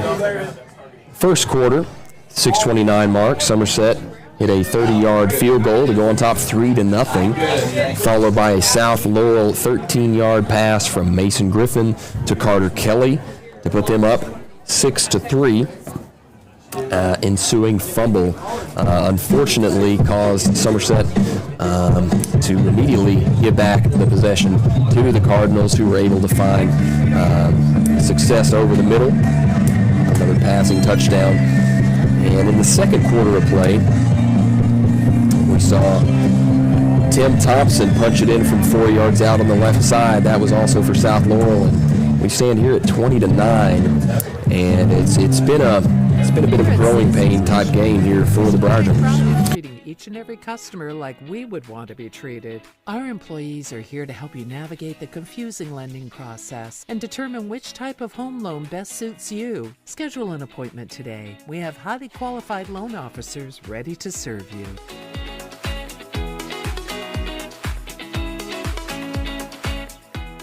Here in the real world, we've spent too much time waiting around and wondering if we'll ever get to be what we really want to be. Now it's time to move forward, and with a little help from Somerset Community College, you can finish that degree or start a whole new life as an IT VIP, a healthcare hero, and more in less time and for less money than you think. The time is now. The place is here. Never underestimate you.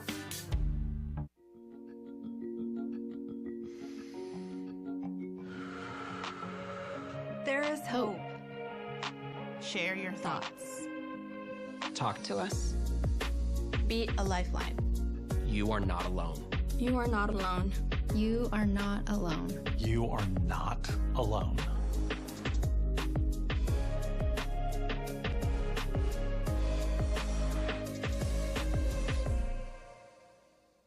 When was the last time that you paid $0 and got everything you ever wanted? Well, here at Alton Blakely Ford, we're giving you just that. 0 down payment, 0% APR, and no payment for your first 90 days on select Ford models. That's 3 whole months. of pretending you're a responsible adult without paying anything. Plus, we're throwing in a complimentary 2-year maintenance plan because we're not just good looking, we're generous too. But don't miss out. Stop in today at Alton Blakely Ford because this many zeros only come once a year.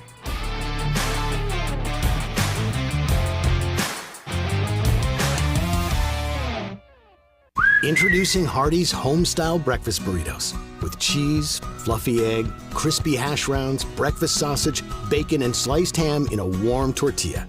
Homestyle morning goodness, ready to go.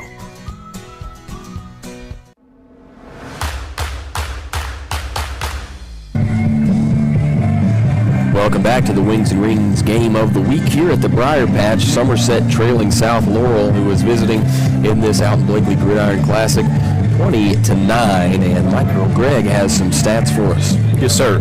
So team statistics first for Somerset. Somerset, 9 first downs on the evening, 17 rushes for 115 yards.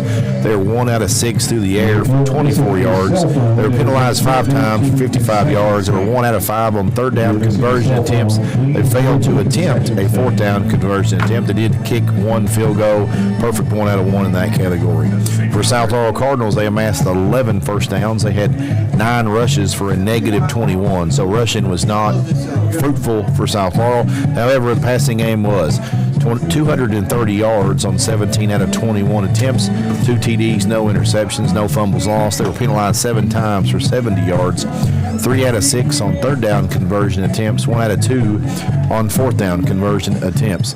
Individual leaders, first for South Laurel, Tim Thompson, 1 rush, 3 yards, and the touchdown in that jumbo package we saw there late in the first half. Micah Smith, 2 rushes for nothing. West Nile, 3 for 0.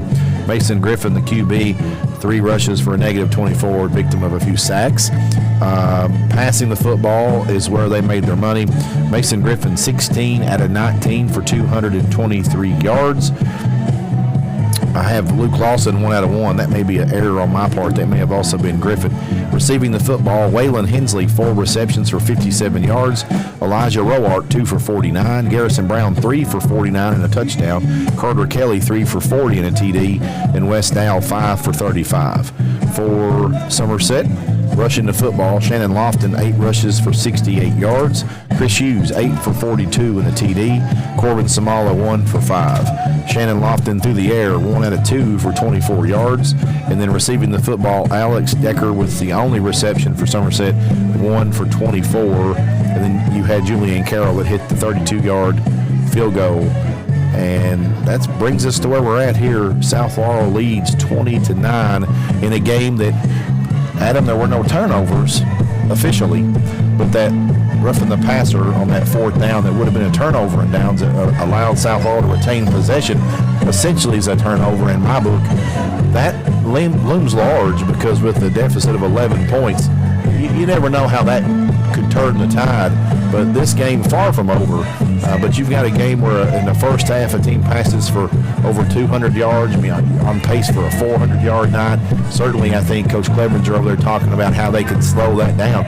They're getting plenty of pressure on that defensive front. They cannot run the football against Somerset. They haven't needed to, but they've ran more than I thought they would, just maybe trying to keep them honest or what it is. But they've really been able to do what they want to do through the air, have been the Johnny Hines coach, South Laurel Cardinals. Absolutely. I mean, like I said, the collectiveness of his mind and soul in the pocket, even when it breaks down, it seems like he's just kind of pulling the rabbit out of the hat, so to speak, and just finding guys downfield, evading pressure, tucking it, and then just he's really not tucking and running. I mean, you mentioned he's lost a lot of yardage due to bad snaps, due to some sacks, but just his ability, Mason Griffin's that is, to just distribute the football smartly and on time and accurately has been really impressive, and it's given the Somerset secondary fits all night. Yeah, I think, and his ability to stay calm under pressure, because Somerset's been on him. He just is cool as a cucumber, and the way he leads his receivers. I mean, he's put his receivers in a lot of very good positions with the football, and just been really impressed with the offensive efficiency of South Laurel. Somerset, they running the football is what they do. They've had some success there. They've just got to avoid the mistakes, avoid the penalties. And, they got something happened on the sideline there late in that first half, and some feelings got hurt, I think, and added to the penalty yardage there. But this went a long way from over, Adam. Yeah, a couple big stories though. Those 2 turnovers, the 2 lost fumbles, one on the rushing play by Hughes, and then another one where James Brown fielded it after the Laurel County touchdown, coughed it right back up to the Cardinals, who were able to score another passing touchdown, and that's when they went up 2 scores. And we see them now still up 2 scores, 20-9, and I think it's going to be a long night if Somerset's defense cannot key in on that. I mean, the front seven's doing their job, except for bringing him down. I guess you could argue that, but they're doing their job, collapsing him in. But he's able to break contain a little bit and find guys down along the sideline or over across the middle. And those receivers are just having their way for the most part with the Somerset secondary. Yeah, really that front 4 is, or 3 or 4 is the only one that can really put any pressure, because everybody else is back in coverage, and rightfully so, because there's receivers everywhere. And had a fruitful night, no doubt about that. Absolutely. Some of the younger Briar Jumpers are down there having a little bit of fun under the Saturday night lights, and we hope to see this program grow and continue to contribute to Lake Cumberland's athletic prowess. 3 schools in this county do a great job playing football. They got a good football program at all 3 schools, and we wish them all success this year here at Lake Cumberland Sports. Again, South Laurel leading 20-9 here over the Somerset Briar Jumpers at the Briar Patch during this inaugural game. We're going to step out and take one more quick break here before we come back in. Same way. Buys a home the same way. Buys a car the same way. But everybody likes a smooth and fast Loan application process. UCB's new online loan application makes it easier and faster than ever to borrow the money you need. Go to unitedcumberland.com and find the Lending Services tab. Depending on your situation, you could complete nearly the entire process without ever having to come into the bank. Without ever having to come into the bank. Without ever having to come into the bank.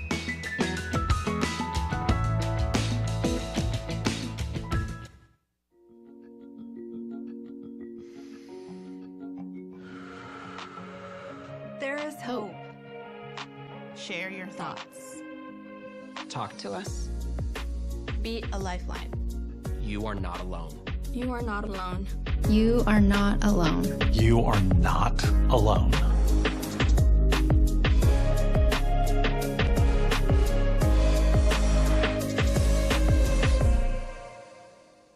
When was the last time that you paid $0 and got everything you ever wanted? Well, here at Alton Blakely Ford, we're giving you just that. 0 down payment, 0% APR, and no payment for your first 90 days on select Ford models. That's 3 whole months of pretending you're a responsible adult without paying anything. Plus, we're throwing in a complimentary 2-year maintenance plan, because we're not just good looking, we're generous too. But don't miss out. Stop in today at Alton Blakely Ford, because this many zeros only come once a year.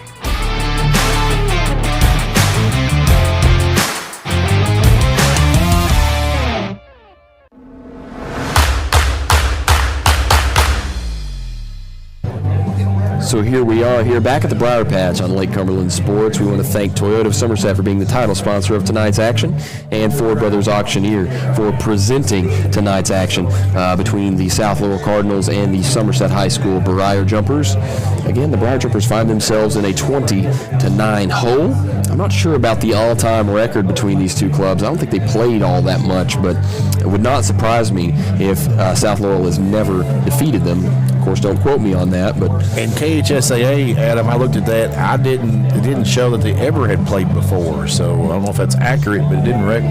At least not since '98. Right. That's when Ryard started keeping up with the records. But South Laurel, they've had a program for a little while. They were the original Laurel County public school, so. Yeah, but a bit of a shocker for some folks that maybe just look at the names and kind of just figure, oh, Somerset, Blue Blood, South Laurel, they got Coach Hines, but what can they do?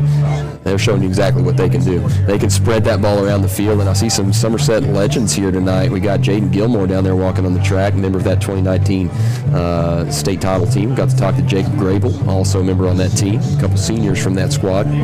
I saw Cam Hughes as well, along with Ben Godby, who was a basketball top player there in the early 2020s for the Briar Jumpers. So it's good to see, people come back for the first game of the season. School spirit strong on this side of town, no doubt about that. Absolutely. And, it gets a little bit stronger when the Briar Jumpers are winning football games. Of course, they find themselves down 11 points, and they do have to kick off to the Cardinals to start things, who have had their way offensively, especially through the air. Running game, not a whole lot going for them, but basically just going to use the passing game like the running game for most teams, it seems like. Quick passes, essentially. You got screens, you got little short outs, hitches, slants, smashes, whatever you want to run. And when they have to go over top, they found success there too. Yeah, Coach Hines uses that passing game really as a running game, but they've thrown the ball down the field more than I anticipated them doing here in game number one. Just again, we mentioned it, that passing game looks like they're in mid-season form already. Just been very impressed with the composure of the quarterback and the hands of the receivers. Of course, Somerset just unable to get pressure on the quarterback. We don't really do keys at halftime, but the key for Somerset to get back into this one, going to have to try to get some kind of pressure on the QB of South Laurel, and maybe press the receivers there and try to not let them get off the line of scrimmage is unimpeded, because they're kind of, it just seems to be they're carving them up a little bit. They're on when they've got the football. Of course, they've had them in 3rd and long. There was one play, they were 3rd and 30 something. 36. And you were kind of making some comments about no way they convert this, and they did. 4th and 1, and then they, no, it did. Oh wait, was it 4th and 1 after that? Well, that may have been another play. It was very long. They had a really deep pass across midfield and converted. I think that one was the first down, the 3rd and 36, and then there was another 3rd and really long, and they got it to 4th and 1. Went for it, did not get it that time, though. And I think Somerset, they've got over 100 yards rushing in the first half. They can do that. If they can just get the ball and get the ball away from South Laurel. This game a long way from over, and certainly haven't crowned a winner just yet. But in the season opener, everybody here at this stadium would love to see Somerset come back and win the season opener and get this thing started off right. They got 2 senior safeties. Tanner Smith has transferred back to the purple and gold, and the corners is really where it's kind of iffy. You got a 10th grader, you got Jet Boyd, who did see some action last year, does give up some size to most players, and then you've got, of course, on the other side, Drew Anderson, a freshman. He's 5'9" here on my roster. So, those 2 young men have had their hands full tonight, and it's been a great test against, multiple senior 5A school receivers with a great coach, a great offensive philosophy. And, I'm not sure how much coaching you can do if you're Somerset down there on the purple end zone to kind of prepare them for the second half. But I think what you said, where the front 7, they've generated some pressure, they're going to have to get them on the ground. Yeah, get their hands up, knock the ball down, something. I mean, they've just been tough because it's such a quick pass attack. It's just really hard to get any pressure on that. And that's what you mentioned, the Pulaski offense for years under Coach Hines. I mean, that was their MO, was that quick pass. You really could hardly get the quarterback on the ground the entire game. Now, I will say back at Pulaski, their quarterback usually participated more in the running attack himself. Don't really see that. I mean, depending on who the QB was. You mentioned Riley Hall earlier. He didn't do a lot of running, but your Drew Polson certainly was one that would get out and run, and he was a threat you always had to consider. But again, Somerset's got the tools to make a comeback here in this second half. They just got to figure out a way to slow down that offensive attack at South Laurel. Yeah, control the ball. As we're going to talk here for a few more minutes before that 3-minute cool down period happens. You're listening to Toyota of Somerset's high school football on Lake Cumberland Sports, presented by Ford Brothers Auctioneers. Somerset Briar Jumpers and South Laurel Cardinals. Second half here. Going to square off in a couple of minutes. And I think you said no keys to the second half, but Shannon Lofton has shown his explosiveness on the field with the ball in his hands. Can you get some more opportunities for him and Hughes, which Hughes, 42 yards and a half is, not something he's generally accustomed to, maybe versus an O'Cath or something, which of course they ended their season on Black Friday last year against Owensboro Catholic. The Aces did defeat the Briar Jumpers in the Final Four, advanced to the state title game, in which they lost to Beechwood. But yeah, I mean, Somerset, who's been to the Final Four the past couple seasons, they've got a steep hill to climb. I mean, they graduated a lot of seniors, a lot of multi-year starters. Of course, they had Grayson Gulak, who was the middle linebacker and also filled in at running back. They had Josh Bruner, who was a 3-year starter at quarterback from his sophomore all the way through his senior year.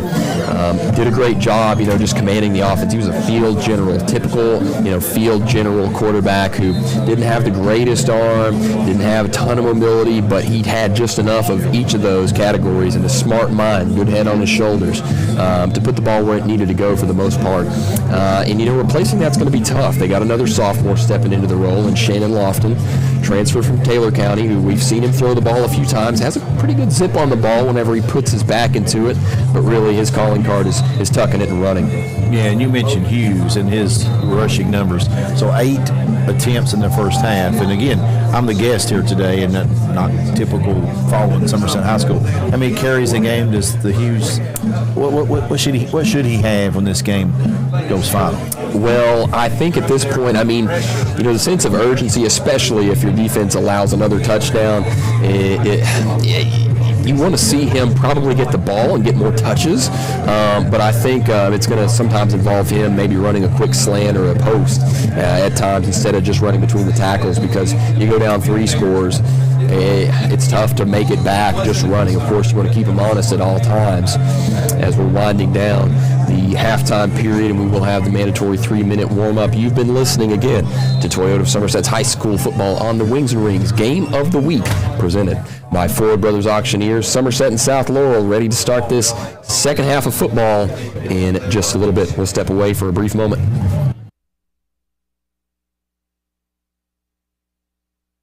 Street service before and after the sale, and so much more. Since 1988, Toyota of Somerset has been supporting our local communities. And we sell and service what a number of different reading services call the most fuel-efficient, dependable, and safe vehicles on the road. Toyota. Toyota of Somerset, South Highway 27 Somerset, and online at toyotaofsomerset.com.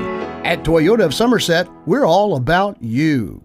Here to come in 175-100, here to come in 175-2. I-200 down again, here to come in a quarter. Like successful sports programs, putting together a successful auction takes a lot of planning, organization, attention to detail, and teamwork. And you need dedicated and committed people pulling together. At Ford Brothers Auctioneers, we've been successfully selling the country since 1965. Ford Brothers Auctioneers. Give us a call or visit us online at FordBrothersInc.com. Ford Brothers Auctioneers, we're selling the country.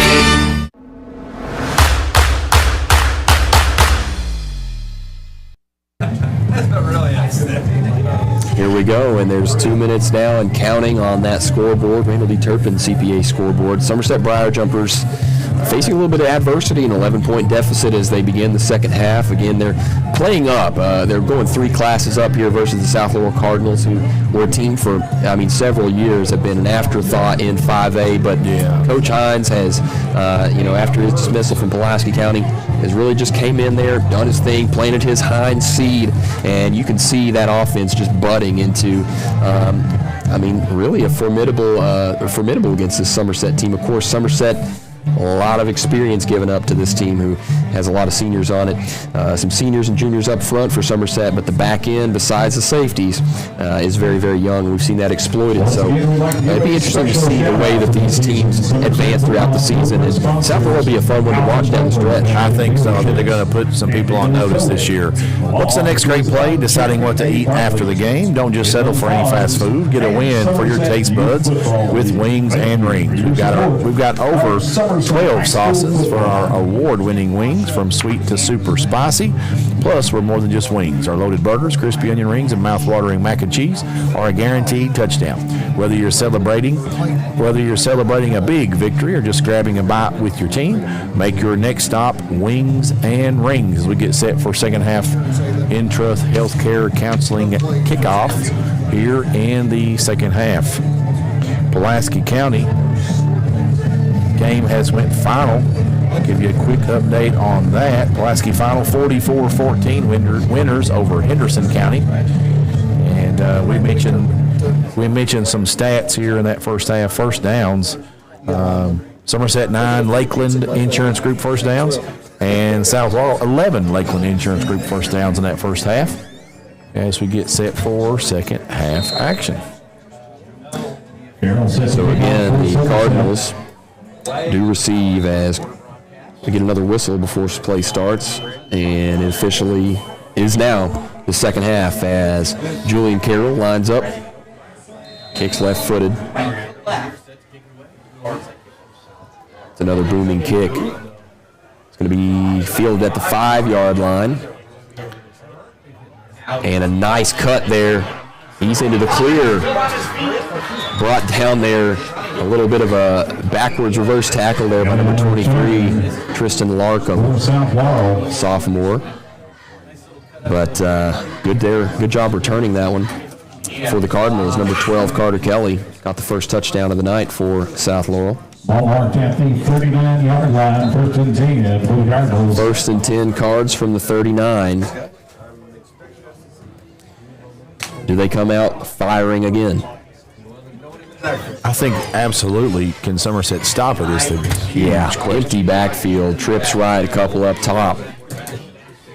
Mason Griffin looking to throw. That's just another money play, and it's a catch. He was able to snare it before it went to the ground. That's Gunnar Williams, another senior. How many senior wideouts did this team have? No joke. 6-yard gain on the play, second down. I mean, they're going to lose a whole lot next year unless they're just going to, going to reload, which, of course, Hines did that. Every time at PC, he was able to reload with his next bunch. That's actually a quarterback read option up the middle. And a positive play there on the ground for Mason. He's going to get up close to the 40-yard line. And that was the wrinkle that Johnny Hines was bringing previously, was the quarterback was a threat on the ground. We didn't see that in half number one. No, but that's just a perfect example of keeping the defense honest. They keyed in, I think, there on Wes Dow, and he was able to split up the middle. Mason Griffin finds his man along the side. I mean, it's just pitch and catch. It's just easy 7 yards each time. That's Gunnar Williams again. He's got 2 identical catches on the 2 same routes this drive. A couple plays removed. Second and third. Second and 2, rather. Second down. Marching towards the Rick Barker red zone already. Another quick pass. Good job defensively by Jet Boyd to wrap up number 10, Garrison Brown, immediately. Pass complete to Brown. Boyd in on the stop for Somerset.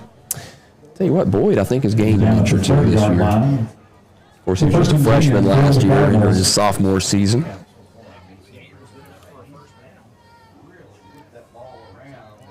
Mason Griffin, I mean, just has been, again, a great distributor of the ball. Yeah, he's a gunslinger.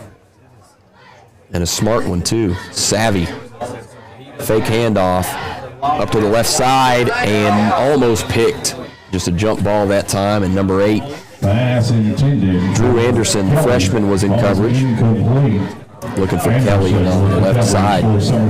So the freshman does win a battle that time. A little bit off target there from Griffin, but showing no fear was Anderson going up for that one. Kelly for South Laurel become the defender on that play. Did a nice job batting it down.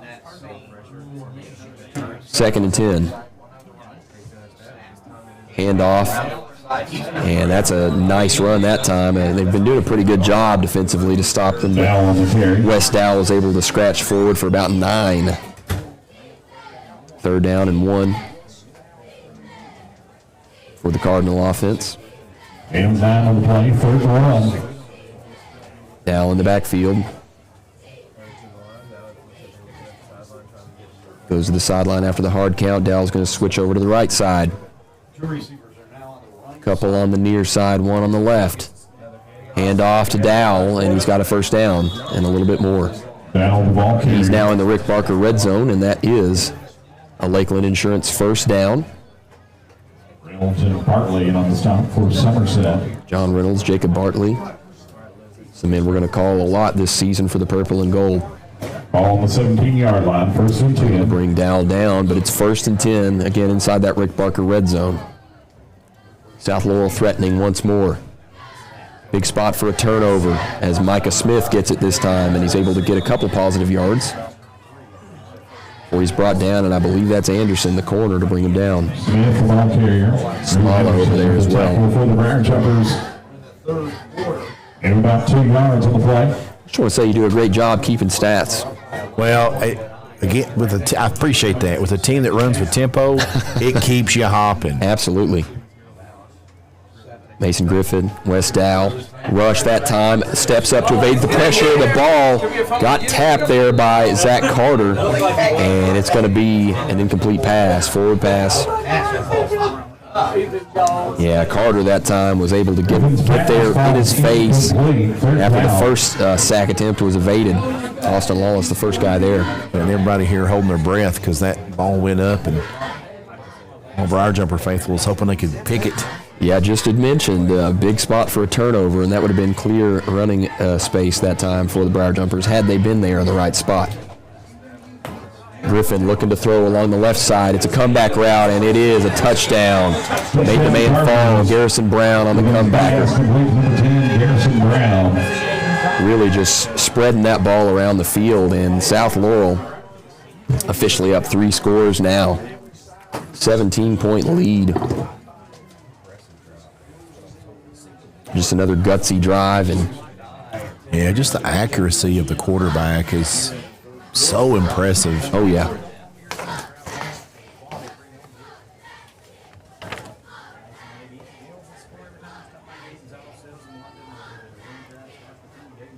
South Laurel's PAT, the snap, the hold, textbook, and the kick is good as well. It's number 47, Cullen Dalrympe, is the one to knock it through, and it is 27-9 on the Randall D. Turpin CPA scoreboard with 8:30 left in the third quarter of play. Somerset in trouble. On the field, you give it your all, you train, you push, and you rely on your team to protect your blind spots.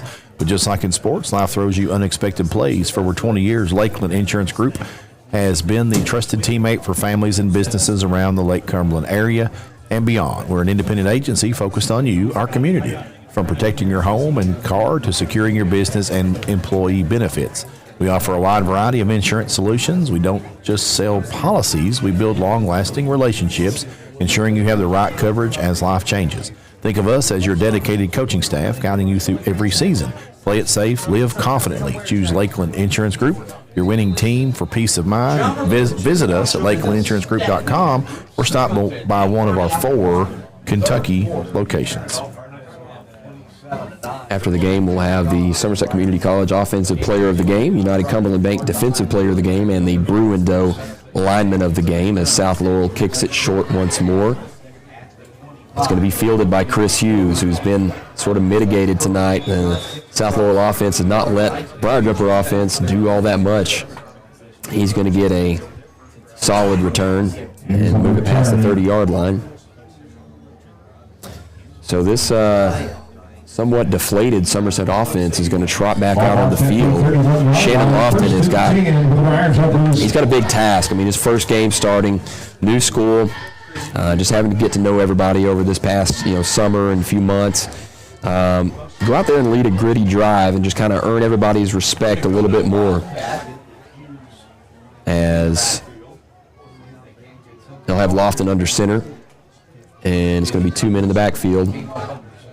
Xavier Hudson lined up as the fullback. Hand to the left side to Chris Hughes. Plows forward for modest gain, about 4 to the 35 rather. And I think at this point, Clevenger just wants to see the offense do something right, which they have here and there, but it's been spotty, Michael. Yeah, you want to move the football, put points on the board, keep the ball away from South Laurel for a few minutes, and let your defense rest for a few minutes. Absolutely. They're going to need it. They're going to need some mental rest this coming week. Hand off to the right side. Hughes plows forward, and that is the Lakeland Insurance first down. We mentioned there at the half getting Hughes some more volume, and that seems to be part of the MO. Gained about 7 yards that time, and just what you need if you're Somerset. Of course, the time is ticking as far as winning this ball game, but some positive plays never heard at any point in the game. 1st and 10 from the 43. Still under center. Here comes Austin Lawless. Sets up on the right side, and we've got, looks like a false start. False start is the call against Somerset. And just getting that rhythm down is going to be tough here for the Briar Jumpers. Implementing a new offense, new quarterback. A lot of returning starters, but really it all starts with the quarterback. You just wonder if he was maybe a little late on the set go, or just the timing was off that time. It was hard to see. It looked like maybe one of the backs flinched a little bit before. Yeah. And that just kind of comes down to, just getting the rapport correct with everybody in there in between the ears. You kind of learn the cadence. It's going to be a quarterback sweep to the left side. Shannon Lofton finds a little bit of space. Wow. Running through a man. He is a special runner, and we got a flag downfield. Looks like possibly a face mask. I'm not sure. Didn't get a clean look. If not, it could be on the Briar Jumpers. We've seen a face mask or two already, and it indeed, personal foul, face mask on South Laurel. Face mask is calling South Laurel. So he's going to get the Lakeland Insurance Group first down, and then they're going to add some more to that. Somerset marching, and Lofton, not sure if he's got a little hitch in his giddy up there, or he's just sort of walking, working something out. Well, he ran through like 14 defenders, and I realized there's only 11 on the field, but I think he hit a couple of them all at once. Yeah, I think so too. And yeah, he definitely is favoring that right leg. I hope nothing serious, as he's going to line up under center. High formation with the man in motion. Austin Lawless to the right side this time. A give to Hughes, and that is exactly the running lay they needed. It's another Lakeland Insurance Group first down for Somerset to the 20-yard line. Sort of carving them up, and we saw Somerset do this last season. Maybe you didn't, but I did. They would bring out the jumbo package and just sort of have their way with defenses up front. But yeah, this is one of those. This is a kiss. Like, keep it simple. Down 18 points. They have to fight their way back in this one as Hughes gets about 4. Hughes on the carry once again. Bring up 2nd down and 6 to go. Malachi Smith with the tackle of force. Malachi Smith there for South Laurel to bring him down. Flag on the field. And maybe a little extracurriculars as tempers flare.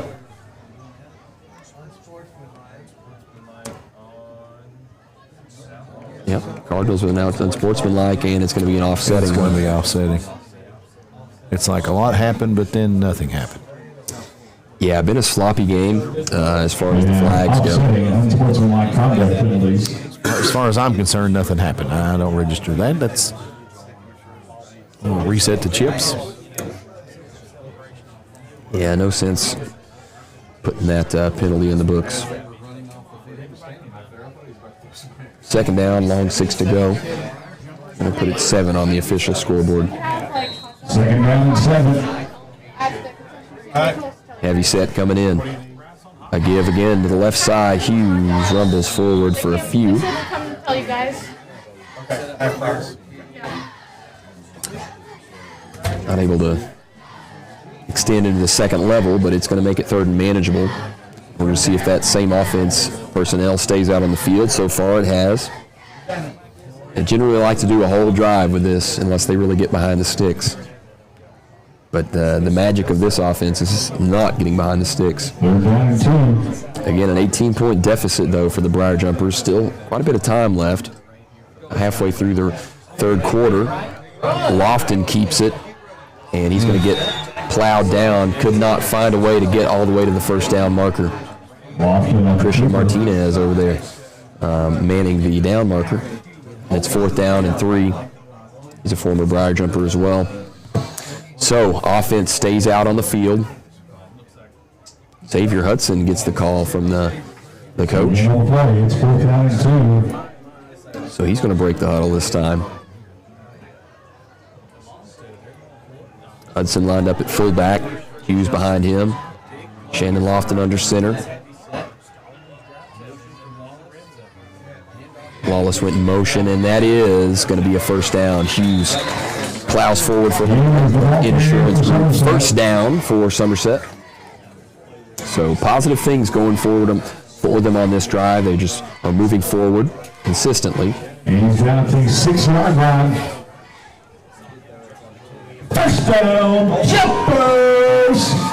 That is Somerset's 12th Lakeland Insurance Group first down on the evening. South Laurel has 15 of those Lakeland Insurance Group first downs. First down and goal from the 6-yard line. More of the same. Hughes makes it about halfway there. Give him the 3-yard line. He's the ball carrier. Well, maybe the 4. Gain of 2 yards on the play.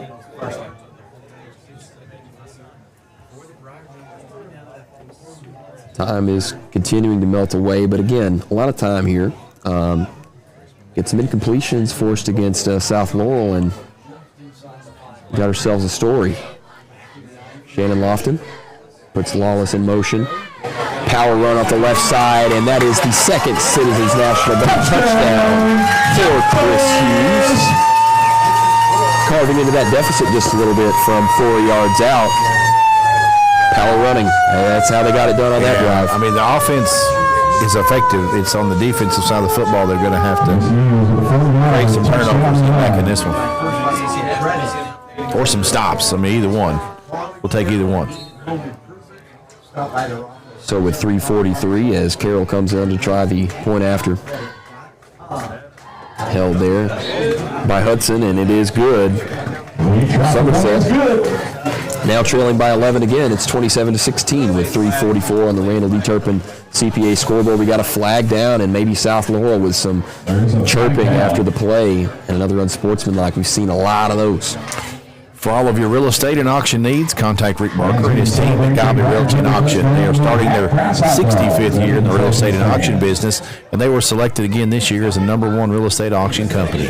For your farm property, commercial property, residential and personal property, give the good people at Godby Realty and Auction a call at 606-678-4865 and go to their website at godbyrealty.com and see all of their upcoming auctions. Whether on-site, online, or off-site, they will guide you to the best way to handle your auction.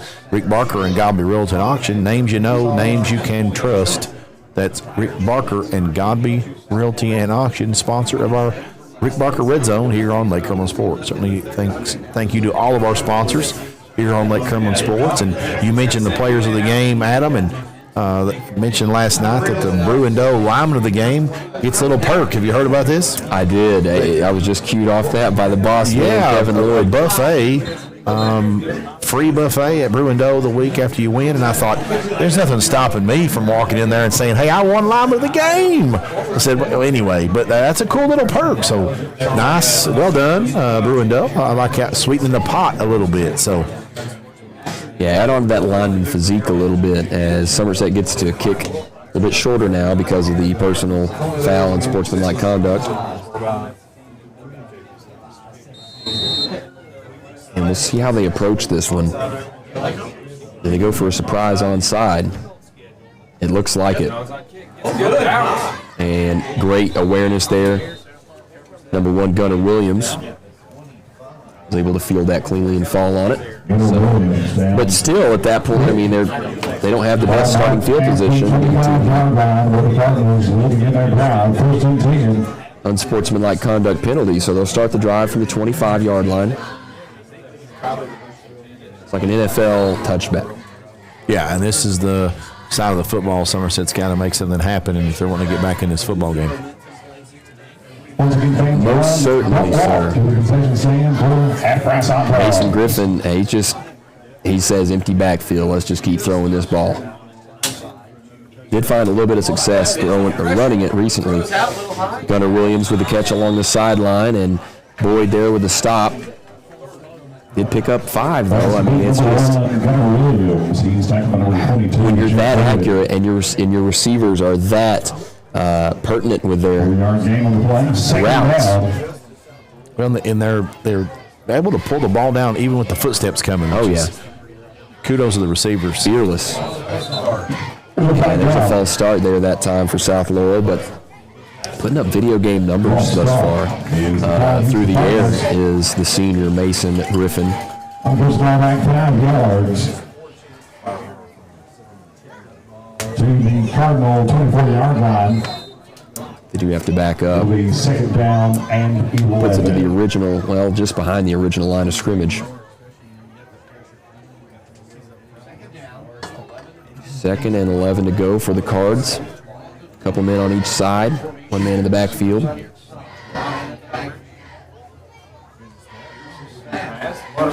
Crockett breaks down. He's scrambling, though. And can he find something downfield? Nope. Tucks and runs. Took a shot along the sideline from Corbin Samala. Shoulder right into his shoulder. And he felt that one. Didn't quite get back to the line of scrimmage either. I think all that with no gain. Yeah. Well, no, he lost a couple, it looks like. And he thought about it, too. He knows he got hit, but, I mean, just popped right back up and, you know, doesn't really show any indication of injury. They're going to have to look out over top. Freshman DBs got to have to keep their heads on a swivel. Great job that time by Zach Carter. Still not down, and he's finally down after they blow the whistle. Zach Carter got home, the big senior defensive end. Number 5'4". And that kind of play puts you in contention for the Brew and Doe lineman of the game. We've seen a lot of pressure and not a lot of sacks. A couple. Oh, and there's a defensive hold. Down the field. Did not see that long. He was too focused on Mr. Carter and his celebration. But that is not granted automatic first down. It's third down and short. Makes it third down and 3 for the Cardinals. Mental error that time by the Briar Jumpers. Maybe that's why the trigger wasn't pulled a little bit sooner, though. Dow fakes to him. And that's a nice tip at the line of scrimmage. It will fall incomplete. Fourth down and 3 to go. 11-point lead. What do they do here? I think you, at the very minimum, attempt a hard count. Well, I think they're. I mean, they're deep in their own territory, so I think they're going to try to, not. Well, they're going to try to play conservatively, I would assume. Yeah. But now that's an excellent defensive stand there by Somerset. They're going to get the ball back. And wasn't able to see who tipped it in. I mean, it was over on the side where Jacob Bartley is. So, yeah, it was him. So that's a big play. High snap. The ball is behind the punter, who does indeed get it off. And it's going to get down. So a poor punt after the but Bartley, do we get another flag running into the kicker? And that's an automatic first down. And that's Bartley. He's the lone man back there for the Briar Jumpers. He's been flagged a couple of times for post-play penalties that extended drives on fourth down. And, yeah, as soon as the punt went, I kind of followed the ball, so I don't know if you got a chance to see what happened there, but. On the penalty? Yeah. I did not. I was trying to register it, and a 15-yard penalty, and you had it.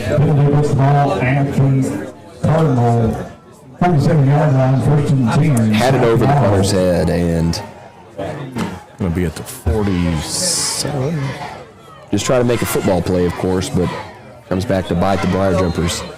So at the 47-yard line, drive will be extended for Griffin and company, and that's got to be deflating for the defense. Hands off. And Westall has himself a pretty solid gain along the left side. Dow on the carry. About 6 for the senior.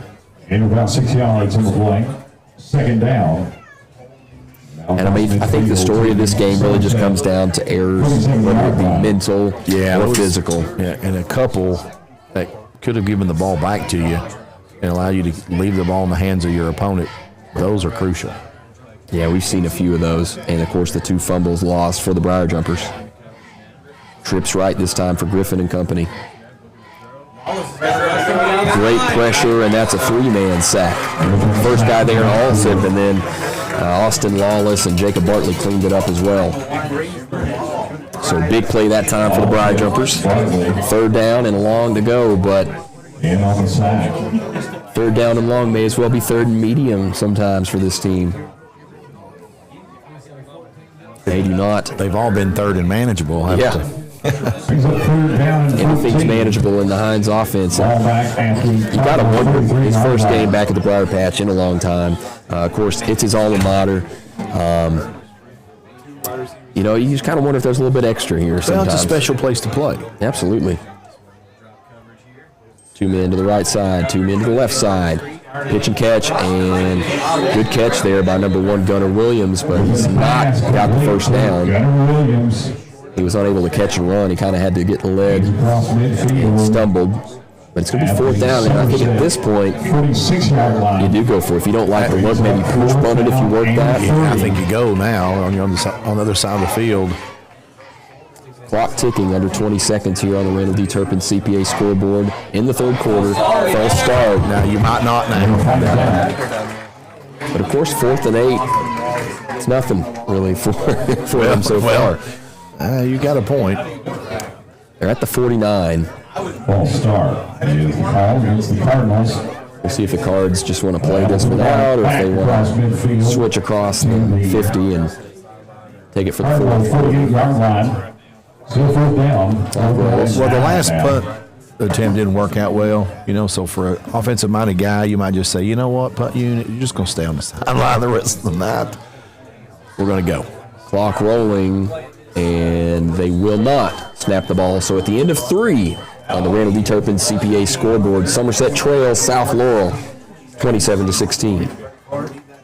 Known for great service before and after the sale, and so much more. Since 1988, Toyota Somerset has been supporting our local communities. And we sell and service what a number of different services call the most fuel-efficient, dependable, and safe vehicle on the road. Toyota. Toyota of Somerset, South Highway 77 Somerset, and online at toyotaofsomerset.com. At Toyota of Somerset, we're all about you. Here to come in 175-100. Here to come in 75-2. 200 down. Got it here to come in a quarter. Like successful sports programs, putting together a successful auction takes a lot of planning, organization, attention to detail, and teamwork. And you need dedicated and committed people pulling together. At Ford Brothers Auctioneers, we've been successfully selling the country since 1965. Ford Brothers Auctioneers. Give us a call or visit us online at FordBrothersInc.com. Ford Brothers Auctioneers, selling the country.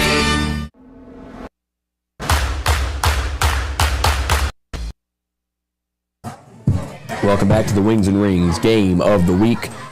Brought to you by Toyota of Somerset, presented by Ford Brothers Auctioneers. Somerset trailing the visiting South Laurel Cardinals 27-16. Jordan Hines and company found some success throwing the football against this young secondary.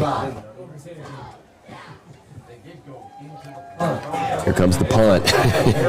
It's sky high, but it does not go too far. And it's going to bounce out of bounds. Just barely past the 40-yard line. So Somerset's offense in a good position here. Only down 11. I mean, that's another thing you got to realize.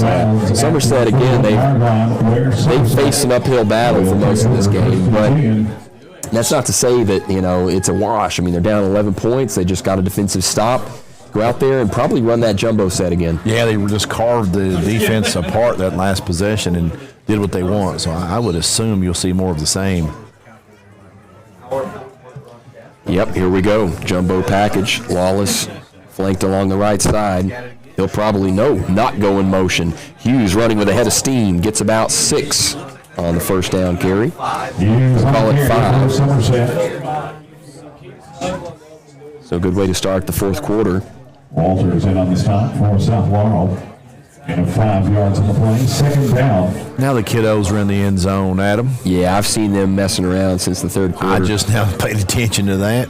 Yeah. As Lofton goes back under center, not going to change anything up. Be curious to see a shot play here soon as we got a neutral zone infraction. Right down. And that's going to go ahead and move the sticks. Going to get a Lakeland Insurance Group first down the easy way. That they did. And really, we've not really talked about the offensive line all that much, but especially on drives like last one, when they get in that jumbo set, they're doing a lot of work, and it's hard to really cue one out, but they run to the right side pretty effectively. Of course, that's anchored by Caden Bean. Hughes gets through the middle a little bit as another Cardinal hat comes off, this time Micah Smith's. He'll have to check out. Hughes only gained, call it 3. And Thompson with a shot for the Cardinals. Gain about 3 yards on the play. Second down, ball marked at the Cardinals. Zach Carter for Jacob Bartley. Second down and 7. Coach Clevenger mentioned he was trying to, eliminate the need for players to play the whole game, both sides of the ball. And we've seen that as a new offense package comes in. Quarterback sweep to the right side, Lofton. He's got some space down the sideline. Jumps forward, and that's another Lakeland Insurance Group first down. And they're approaching the Rick Barker red zone as Lofton, unfortunately, slow to get up. That's the one thing that is a risk you run when you've got an athlete at QB that does a lot of running. So over the course of time can take some shots. Yeah, I mean he's an elusive runner, but he's not afraid of contact. And he was sort of writhing around. He's on his feet, but does not look particularly well. He's going to need a minute. Yeah, we're going to hope it's nothing serious. The training staff's going to take a look at Mr. Shannon Lofton as it'll be interesting to see who the backup quarterback is now, because we mentioned Jacob Eastep earlier. He's no longer on the team, and Chris Hughes, I believe, is going to be the emergency quarterback. We saw him play quarterback as a freshman pretty effectively whenever he had to come in for Josh Bruner due to injury. So, yeah, Hughes, his senior season, gets a bit of a shakeup here in the first game. Not seen him throw the ball since he was about 15 years old. Yeah, a lot of them call this the Wildcat. Maybe he's just going to do a Wildcat. Extra blocker. He's capable of throwing it. He's going to run the same play to the left side that Lofton just ran. Powerful running. Gets close to first down yardage. So after the Lakeland Insurance first down on the last play from Lofton, who's getting looked at over here on the sidelines, we see Chris Hughes take over the offense. Second down, 3 yards to go with about 10 minutes left in the fourth quarter of play. 18-yard line. They're inside the Rick Barker red zone now at the 18. It's rally cry time for the Briar Jumpers, down 11 points in the red zone. Another sweep for Hughes to the right side. Gallops forward and catapults himself over and for another Lakeland Insurance Group first down. What a weapon to have a big horse like that. You just go get you 3, 4, 5 yards of carry. Yeah, I mean, he can run the ball, he can throw the ball, he can catch the ball, he can return the ball, he can play defense. Chris Hughes, I called him last year the Chris Army knife. And that's really what he is. He's got a lot of bells and whistles on him, and he does everything pretty well. Hard to tackle, hard to bring down. Absolutely. Strong runner, you can tell that. Hughes puts a man in motion. It's going to be Samala this time with the tote. Tough to bring down, and he's going to get 4, maybe 3. Samala the ball carrier. And a flag comes in late on the back end in the neighborhood of unsportsmanlike as Garrison Brown pleads his case. Officials speak it over, and Whitehead comes forward. Dead ball. Unsportsmanlike conduct again against the Cardinals, and we've seen it go both ways. But the Cardinals in particular are really losing the penalty battle. Seems like Somerset has really had some inopportune penalties that extended drives. But South Laurel not doing themselves any favors here. So Somerset deep inside the Rick Barker red zone now at the 5-yard line. Not on the nose of the 5. 2nd and 1. Hughes again with Lofton sideline has to command this offense. He's got 2 backs along the right side of him, which is an interesting formation. They're going to kind of just block for him, and Hughes has got his hat trick on opening night. Another Citizens National Bank touchdown, and the Briar Jumpers falling back into this game. It's 22-27. And the defense, kind of pitching in as well this half. Yes, they are, and they've done just enough and kept silence the offense of South Laurel. And Somerset just keeping it simple, just doing the basics, playing to their strengths. That strength being number 17, Chris Hughes. And so a 6-yard quarterback run there for Chris Hughes. And they're going for 2 points. Same stuff, and Hughes did not get it this time. And a Cardinal appears to be a little bit shaken up. Elijah Rourke does get himself back up to his own 2 feet and trots off, so he looks to be good. On to Reynolds Turpin CPA scoreboard with 8:37 left in the 4th quarter of play. 22-27, Somerset clawing back. if you haven't been to the Rex restaurant in Nancy, Kentucky, you haven't had real home cooking like your grandma made. From their homemade chicken and dumplings and meatloaf to the best catfish in the Lake Cumberland area, you got to try the Rex. Open Tuesday through Saturday from 11 a.m. until 8 p.m., closed on Sunday and Monday. They feature a full ice cream bar and Miss Brenda's homemade pies made fresh daily.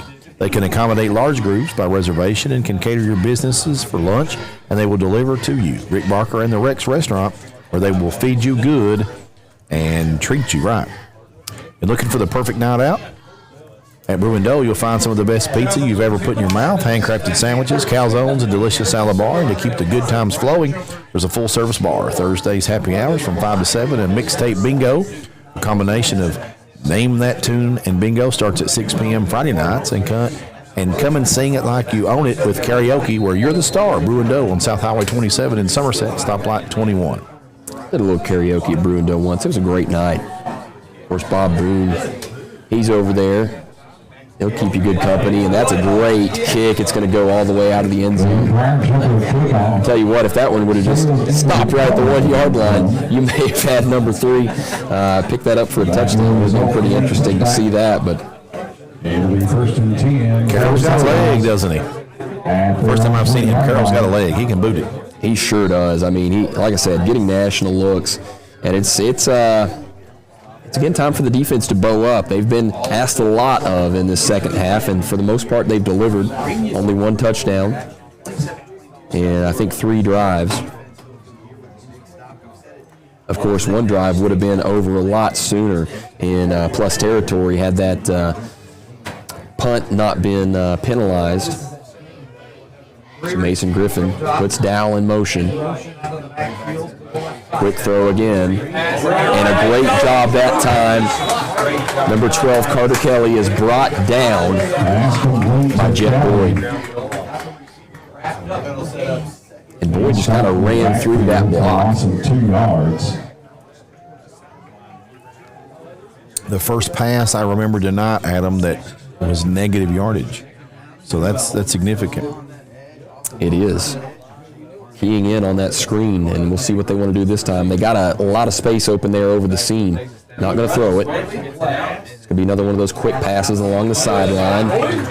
Tanner Smith and Jet Boyd with the tackle against Gunnar Williams. So, I mean, now another 3rd down and beyond 5. And again, the defense playing well so far in this second half. It's time to get some pressure. Bartley, Alsip, and Carter in the 3 technique. Taking his time is Mason Griffin. Got 2 men to each side. 1 man in the backfield is Wes Dow. Comes a man across the formation. Blitz up the middle from the guard. Fake. Oh, and Bartley got a hand on it, it looked like, but he's got his man. And there comes a hold.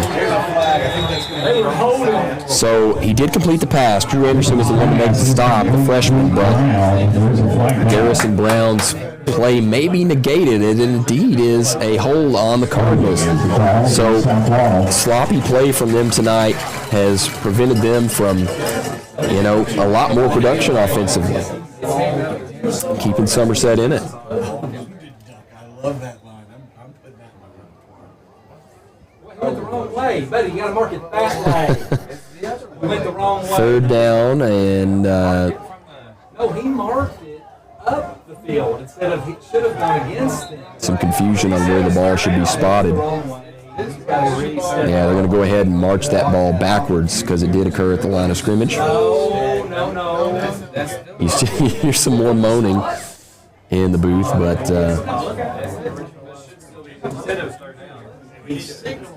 definitely is 3rd down. I mean, when you got a hold, when you get a hold at the line of scrimmage, and no matter what happens on the play, you got to mark it from that point. So, still not so sure on the spot. Yeah, some confusion and delay. Can't pick up the flag until you get 10 yards. White Hat comes back out to instruct the final word.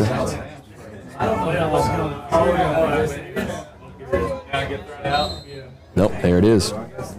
3rd down and what appears to be 3, which is really interesting. But that's why they know the books. Quick throw, had Bartley jumping, and it's a catch through the contact. So good job that time by Carter Kelly to maintain possession after he took a wallop from Drew Anderson. And that's going to move the chains for another Lakeland Insurance Group 1st down. 1st and 2 Cardinals. 1st down and 10 to go for South Laurel. You can hope that the defense doesn't bend after that one. Carter shifts down, good push in the middle. There's a deep shot, the first one we've seen in a long time, and he finds his man, but Boyd breaks it up. That was nice. That really was nice.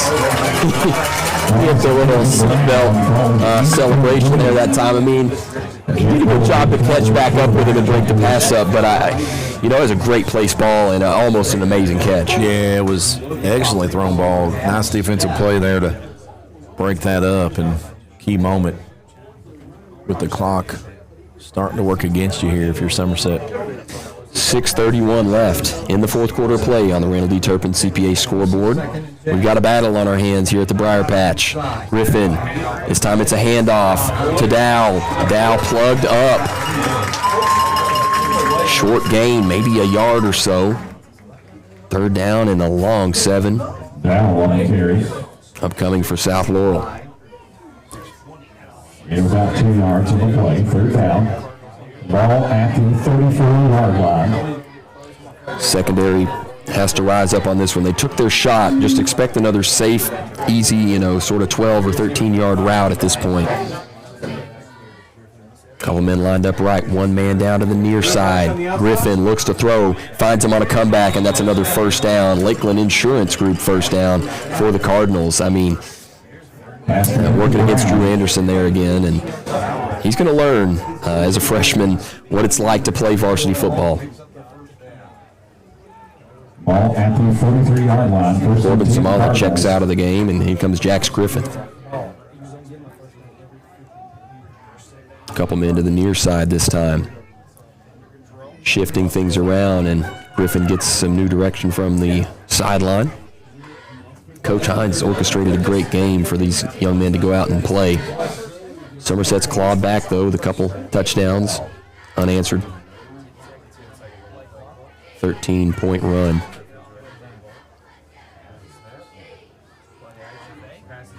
Little RPO that time, and a great job by Jet Boyd to wrap him up after the catch. But again, the sure hands, we don't see a lot of drops from this bunch at all. No. Saw one, and I mean, it's hard to call that one a drop because Jet Boyd came in there and ripped him down. Yeah, that was more about the defense. Pass breakup.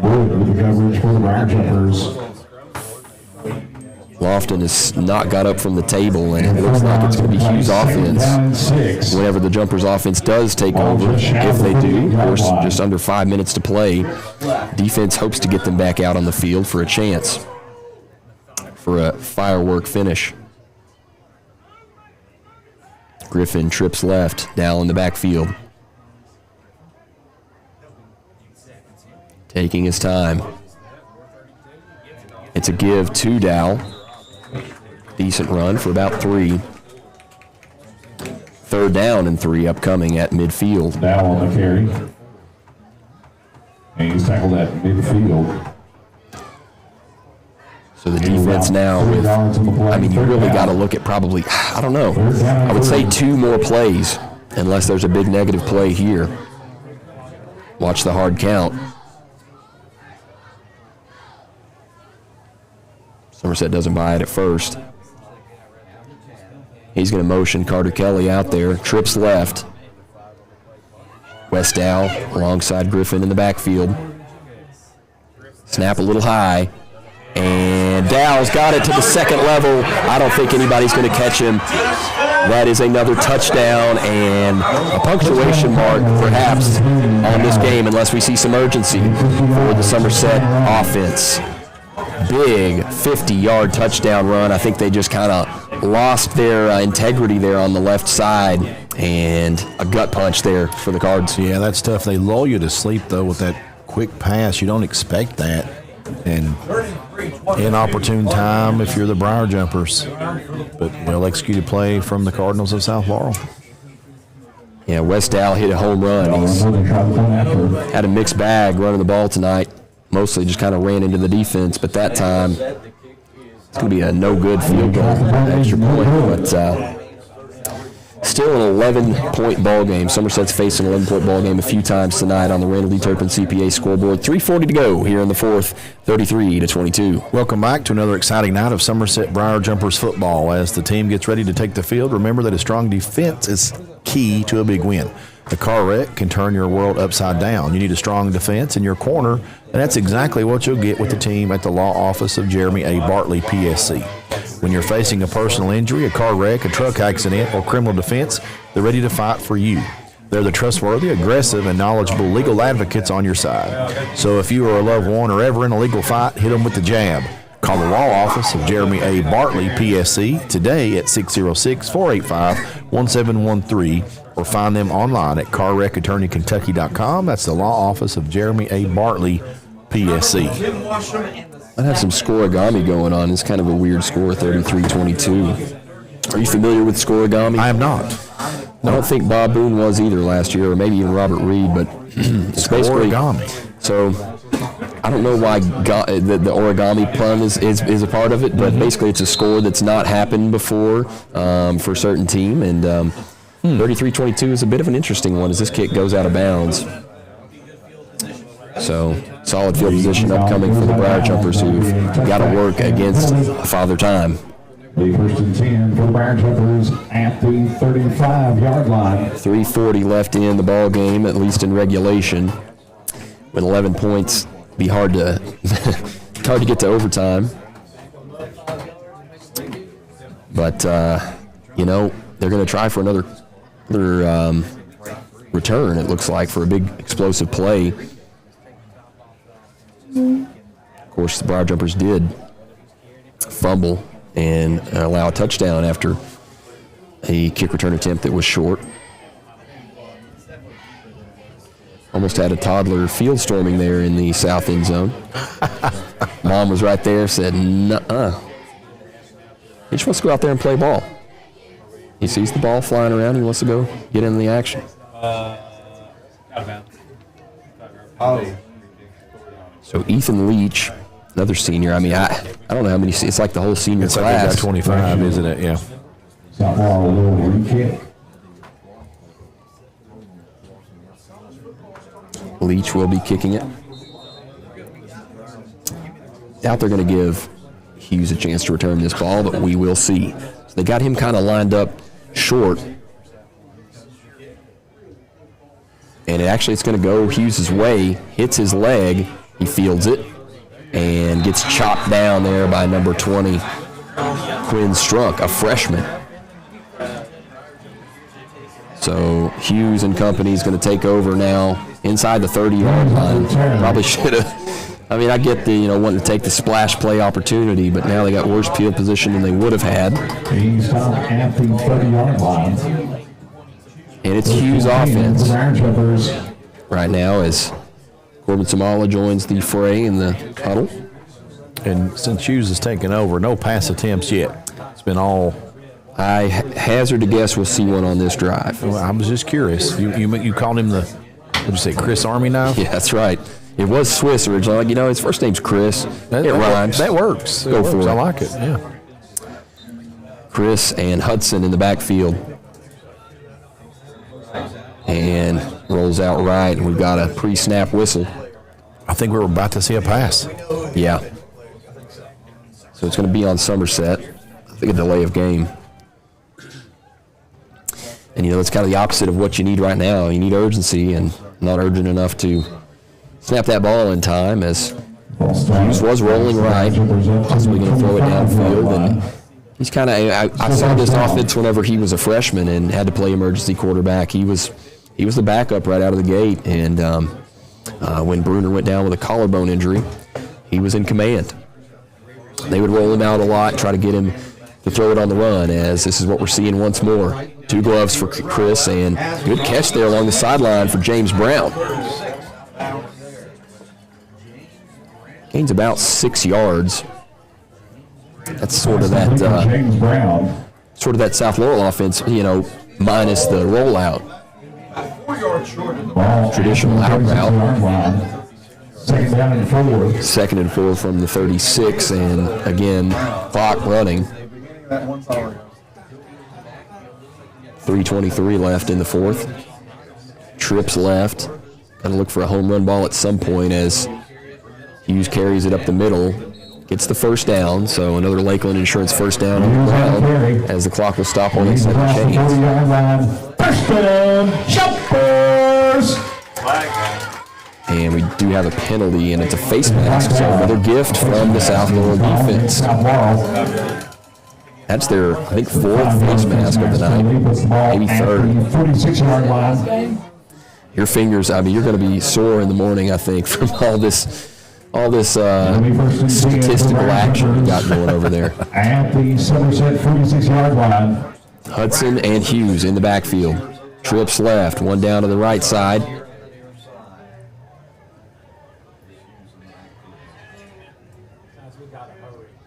Hughes thinking about it. Now has a glove off. Rolling to the left side this time. Under pressure. And he will not be sacked. Showing his athleticism, we do have a flag. I think it's because a helmet came off, as what would have been an amazing interception there, falling to his left side, was Garrison Brown. And I think that flag was just for the helmet, but maybe hands to the face. And, yeah, that's actually what we're seeing Zaisha Jones talk to the official about. So possibly illegal hands to the face. See what the white hat indicates. Samala seems to be a little worse for the wear, is he? Yeah, he was. I don't know if I've ever seen that signal before. Through a punch. I don't know. That's what some people are saying up here. Maybe crackback. I don't know, but either way, it's against Somerset, and not going to help their efforts. So the Cardinal faithful are hoping to hold on to this one and travel east on Highway 80 for, a 1-0 season, 1-0 start versus a blue blood in the Bluegrass. Somerset Briar Jumpers, who are trying to find their identity, and they just lost their starting quarterback, at least for the remainder of this game, it appears. We hope that nothing serious is wrong with Mr. Shannon Lofton, but at this point, it's Chris Hughes' team, and again, coming into the season, he wasn't even number 2 on the QB depth chart because they had a couple more guys. Right now, Hughes manning the offense, trips right. That's a nice throw along the sideline there to Alex Decker. First time we've called his name since the first quarter. We mossed a guy, basically. Yeah. Did a nice job with that. Yeah, so that's going to make it second down and shorter than it was. But 43-yard line, second down. You know, if you want to stay in this game, you got to score really quickly and get an onside kick. Otherwise, you're 0-1. James Brown's going to be down this side, as well as Jax Griffith and Corbin Samala in the slot. One man up top, it's Decker. Hudson in the backfield alongside Hughes. Hughes looking Decker's way. Another nice one. Scooby snacks for him. That's what I've heard Noel Williams say back during the practice days at Somerset. And basically take what they'll give you at this point, step out of bounds, stop that clock. It's 2:31 left in the fourth quarter. 2-score deficit, though, for the Briar Jumpers. Third down and 4. Third down. 4 yards to go here for Somerset. And yeah, Corbin Samala does not look 100%. Yeah, he's definitely dealing with something. Perhaps a false start there from Hudson. They did not call it. Hughes does a great job to muscle his way forward through contact. First down, another Lakeland Insurance Group first down for Somerset. Clock will roll once the whistle blows. There it goes. Somerset's 19th Lakeland first down on the evening. Coming up on 120 seconds left in this ball game, and got to see a shot to the end zone at some point. There's a deep shot for Decker. Decker almost got behind the defense and just led a little too far. I think Hughes may have had a second more, to think about that one and throw it, but pretty good defense. Just enough cushion that time to make it a tough throw on Hughes. But an excellent pass from your primary running back, who's not played quarterback, it sounds like, since his freshman year. Absolutely. Yeah. Certainly demonstrating his ability as the Chris Army knife. A week ago, I'm sure he did not envision himself in this position whatsoever. Right, this wasn't on his bingo card, as they say. No. 2:08 left on the scoreboard in regulation. Somerset trails 22-33 on the Randall D. Turpin CPA scoreboard. Need another Citizens National Bank touchdown and a onside kick to stay in this one. Good pressure from South Laurel, dropping back, puts it over the middle, and just a little too much air underneath it. It's going to be intercepted by South Laurel. Solid return, and he goes out of bounds, chased out by Zaisha Jones. Number 3, Wes Dow, the primary running back, I believe, did just enough on that one to pretty much put a bow on it for the visiting Cardinals. Yeah, had a man on a post route, and I think he just didn't necessarily look off the safety. Didn't put enough muscle underneath that one, leading towards the end zone, and just a good job there that time. Senior instinct by Wes Dow. Yeah, and you're asking a lot of Chris Hughes to come in and late drive passing game with your primary running back. Hatcher with a little bit of a pep talk to him. Hatcher had a few of those in his day, so he understands. Somerset's all-time leading passer until Kaya Sharon overtook him. Dow, who just had the interception, will get it and get gobbled up around the line of scrimmage.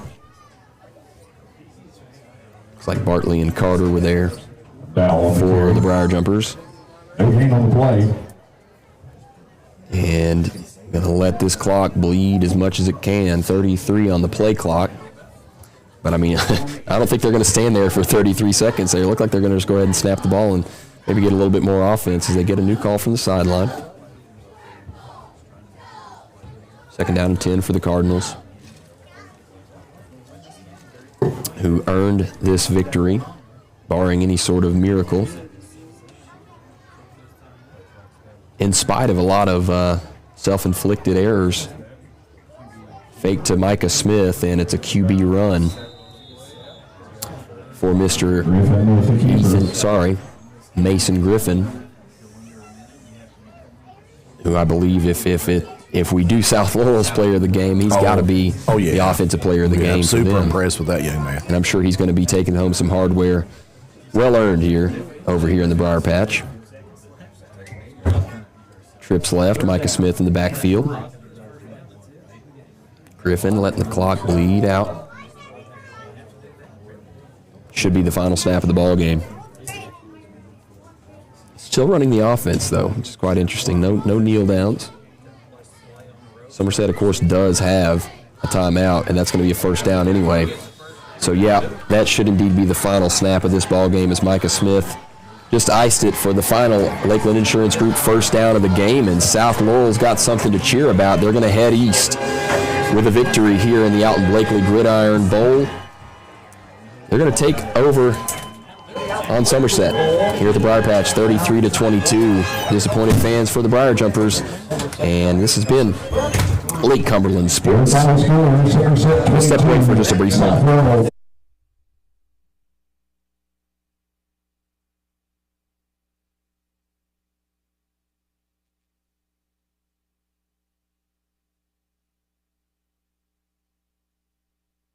Somerset, we're known for great service before and after the sale, and so much more. Since 1988, Toyota of Somerset has been supporting our local communities.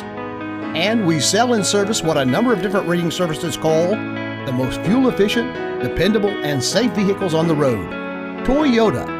Toyota of Somerset, South Highway 27 Somerset, and online at toyotaofsomerset.com. At Toyota of Somerset, we're all about you. The drug landscape has changed. Illegal fentanyl has made its way into the drug supply. And it's a danger you might not see coming. A synthetic opioid up to 50 times stronger than heroin, up to 100 times stronger than morphine. It only takes the tiniest amount to cause a fatal overdose. A fraction of a raindrop, or 3 grains of salt. Your drugs don't come with an ingredients list. Although fentanyl is being mixed into almost every kind of drug, you wouldn't be able to see it, or smell it, or taste it. Fentanyl is one of the most common drugs involved in overdose deaths. Know the dangers. Learn the facts about fentanyl and ways to protect yourself at cdc.gov/stop-overdose. Here to come in 175-100, here to come in 175-2. I 200 down again, here to come in a quarter. Like successful sports programs, putting together a successful auction takes a lot of planning, organization, attention to detail, and teamwork. And you need dedicated and committed people pulling together. At Ford Brothers Auctioneers, we've been successfully selling the country since 1965. Ford Brothers Auctioneers. Give us a call or visit us online at FordBrothersInc.com. Ford Brothers Auctioneers, we're selling the country.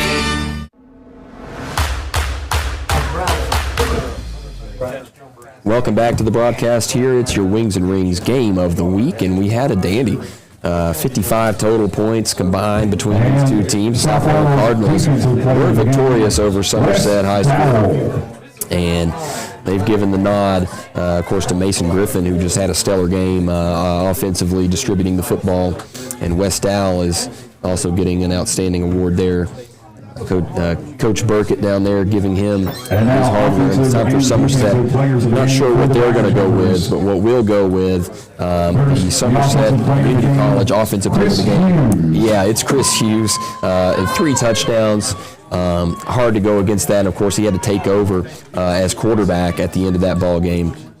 I'm sure he did not expect that, especially a week ago when there were more quarterbacks on the roster. But he is your Somerset Community College offensive player of the game. The defensive player of the game. It's going to be interesting. They're going to go with John Reynolds, and you know what? We're 2 for 2. There we go. So they kind of did a little bit of the work for us. But your United Cumberland Bank defensive player of the game, John Reynolds, flew around the field, sideline to sideline. He's just like that. And I'm going to go with the lineman of the game. somebody that we called quite a bit, but also didn't call his name sometimes because he was just kind of getting his nose dirty. And that is Zach Carter. Zach Carter lines up as the left defensive end, and he did help out on the offensive line as well. Nice. So we want to give him the Bruin-Doe lineman of the game. Hats off to Zach Carter, number 5'4". He was making some pretty great plays in the passing game, in the running game. And of course, like I said, he pitched in on the offensive line as well when necessary. Didn't make a lot of mistakes. I think that's the main thing that you can say. A lot of linemen had a pretty solid game. For the Briar Jumpers, but there was a few mistakes. Holds, that be late hits that extended drives or made drives suffer offensively. So, I want to thank all of our sponsors for making this broadcast possible. Again, your Somerset Community College Offensive Player of the Game, Chris Hughes, for his 3-touchdown performance.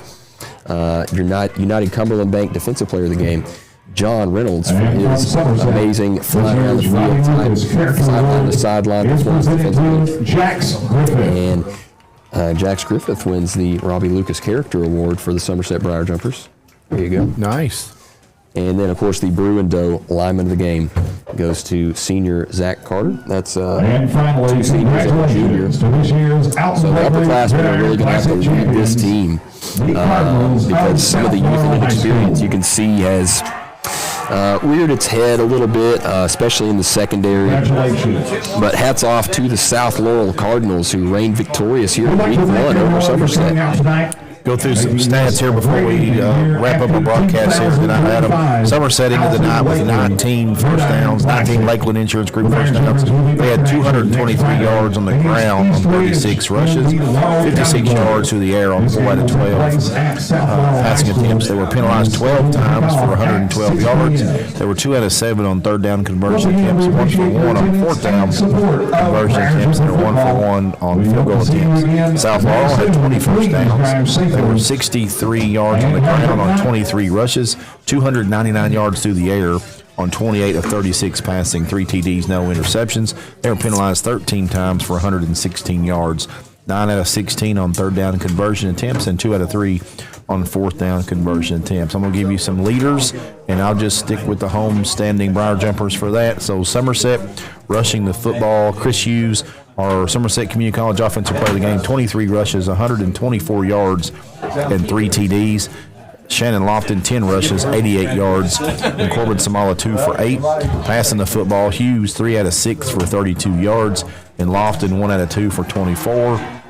And receiving the football, Alex Decker, the freshman, 3 receptions, 45 yards, and James Brown, 1 for 11. And you had the field goal in the first half from Julian Carroll. And that's the offense for the Jumpers. They fell short tonight, certainly clawed back, just weren't able to kind of get across that hump. And South Laurel, I got a feeling, Adam, is going to surprise some folks this year because their offense, to me, looked like midseason form, and they're no joke. Now, you can tell that they've just, the repertoire is down between all of those receivers. I mean, just distributing the ball really efficiently. Mason Griffin, hats off to him for being the offensive player of the game for them, of course, awarded, and he's going to take home that little plaque, and I'm sure he's going to proudly display that on his wall for the rest of this year. But, this is just game 1 for them. It's just game 1 for Somerset. So Somerset falls to 0-1, and next week they'll be actually over at South Laurel's campus facing off against East Ridge, hopefully for a win for them. That's tonight's broadcast. We want to thank you again for listening to Toyota of Somerset's high school football on Lake Cumberland Sports, presented by Ford Brothers Auctioneers. I'm Adam Bray. I've been with Michael Gregg over here for maybe the first and last time this season. Well, I appreciate the space, Adam. It's fun working with you tonight. Great job, and it's nice being here at Somerset High School. Excellent facilities, but thank you for having me. Absolutely. So one more time for Michael Gregg, I'm Adam Bray on Lake Cumberland Sports. This was your video game of the week presented by Wings and Rings. Good night and God bless. Somerset, we're known for great service before and after the sale, and so much more. Since 1988, Toyota of Somerset has been supporting our local communities. And we sell and service what a number of different rating services call the most fuel-efficient, dependable, and safe vehicles on the road. Toyota. Toyota of Somerset, South Highway 27 Somerset, and online at toyotaofsomerset.com. At Toyota of Somerset, we're all about you. The drug landscape has changed. Illegal fentanyl has made its way into the drug supply. And it's a danger you might not see coming. A synthetic opioid up to 50 times stronger than heroin, up to 100 times stronger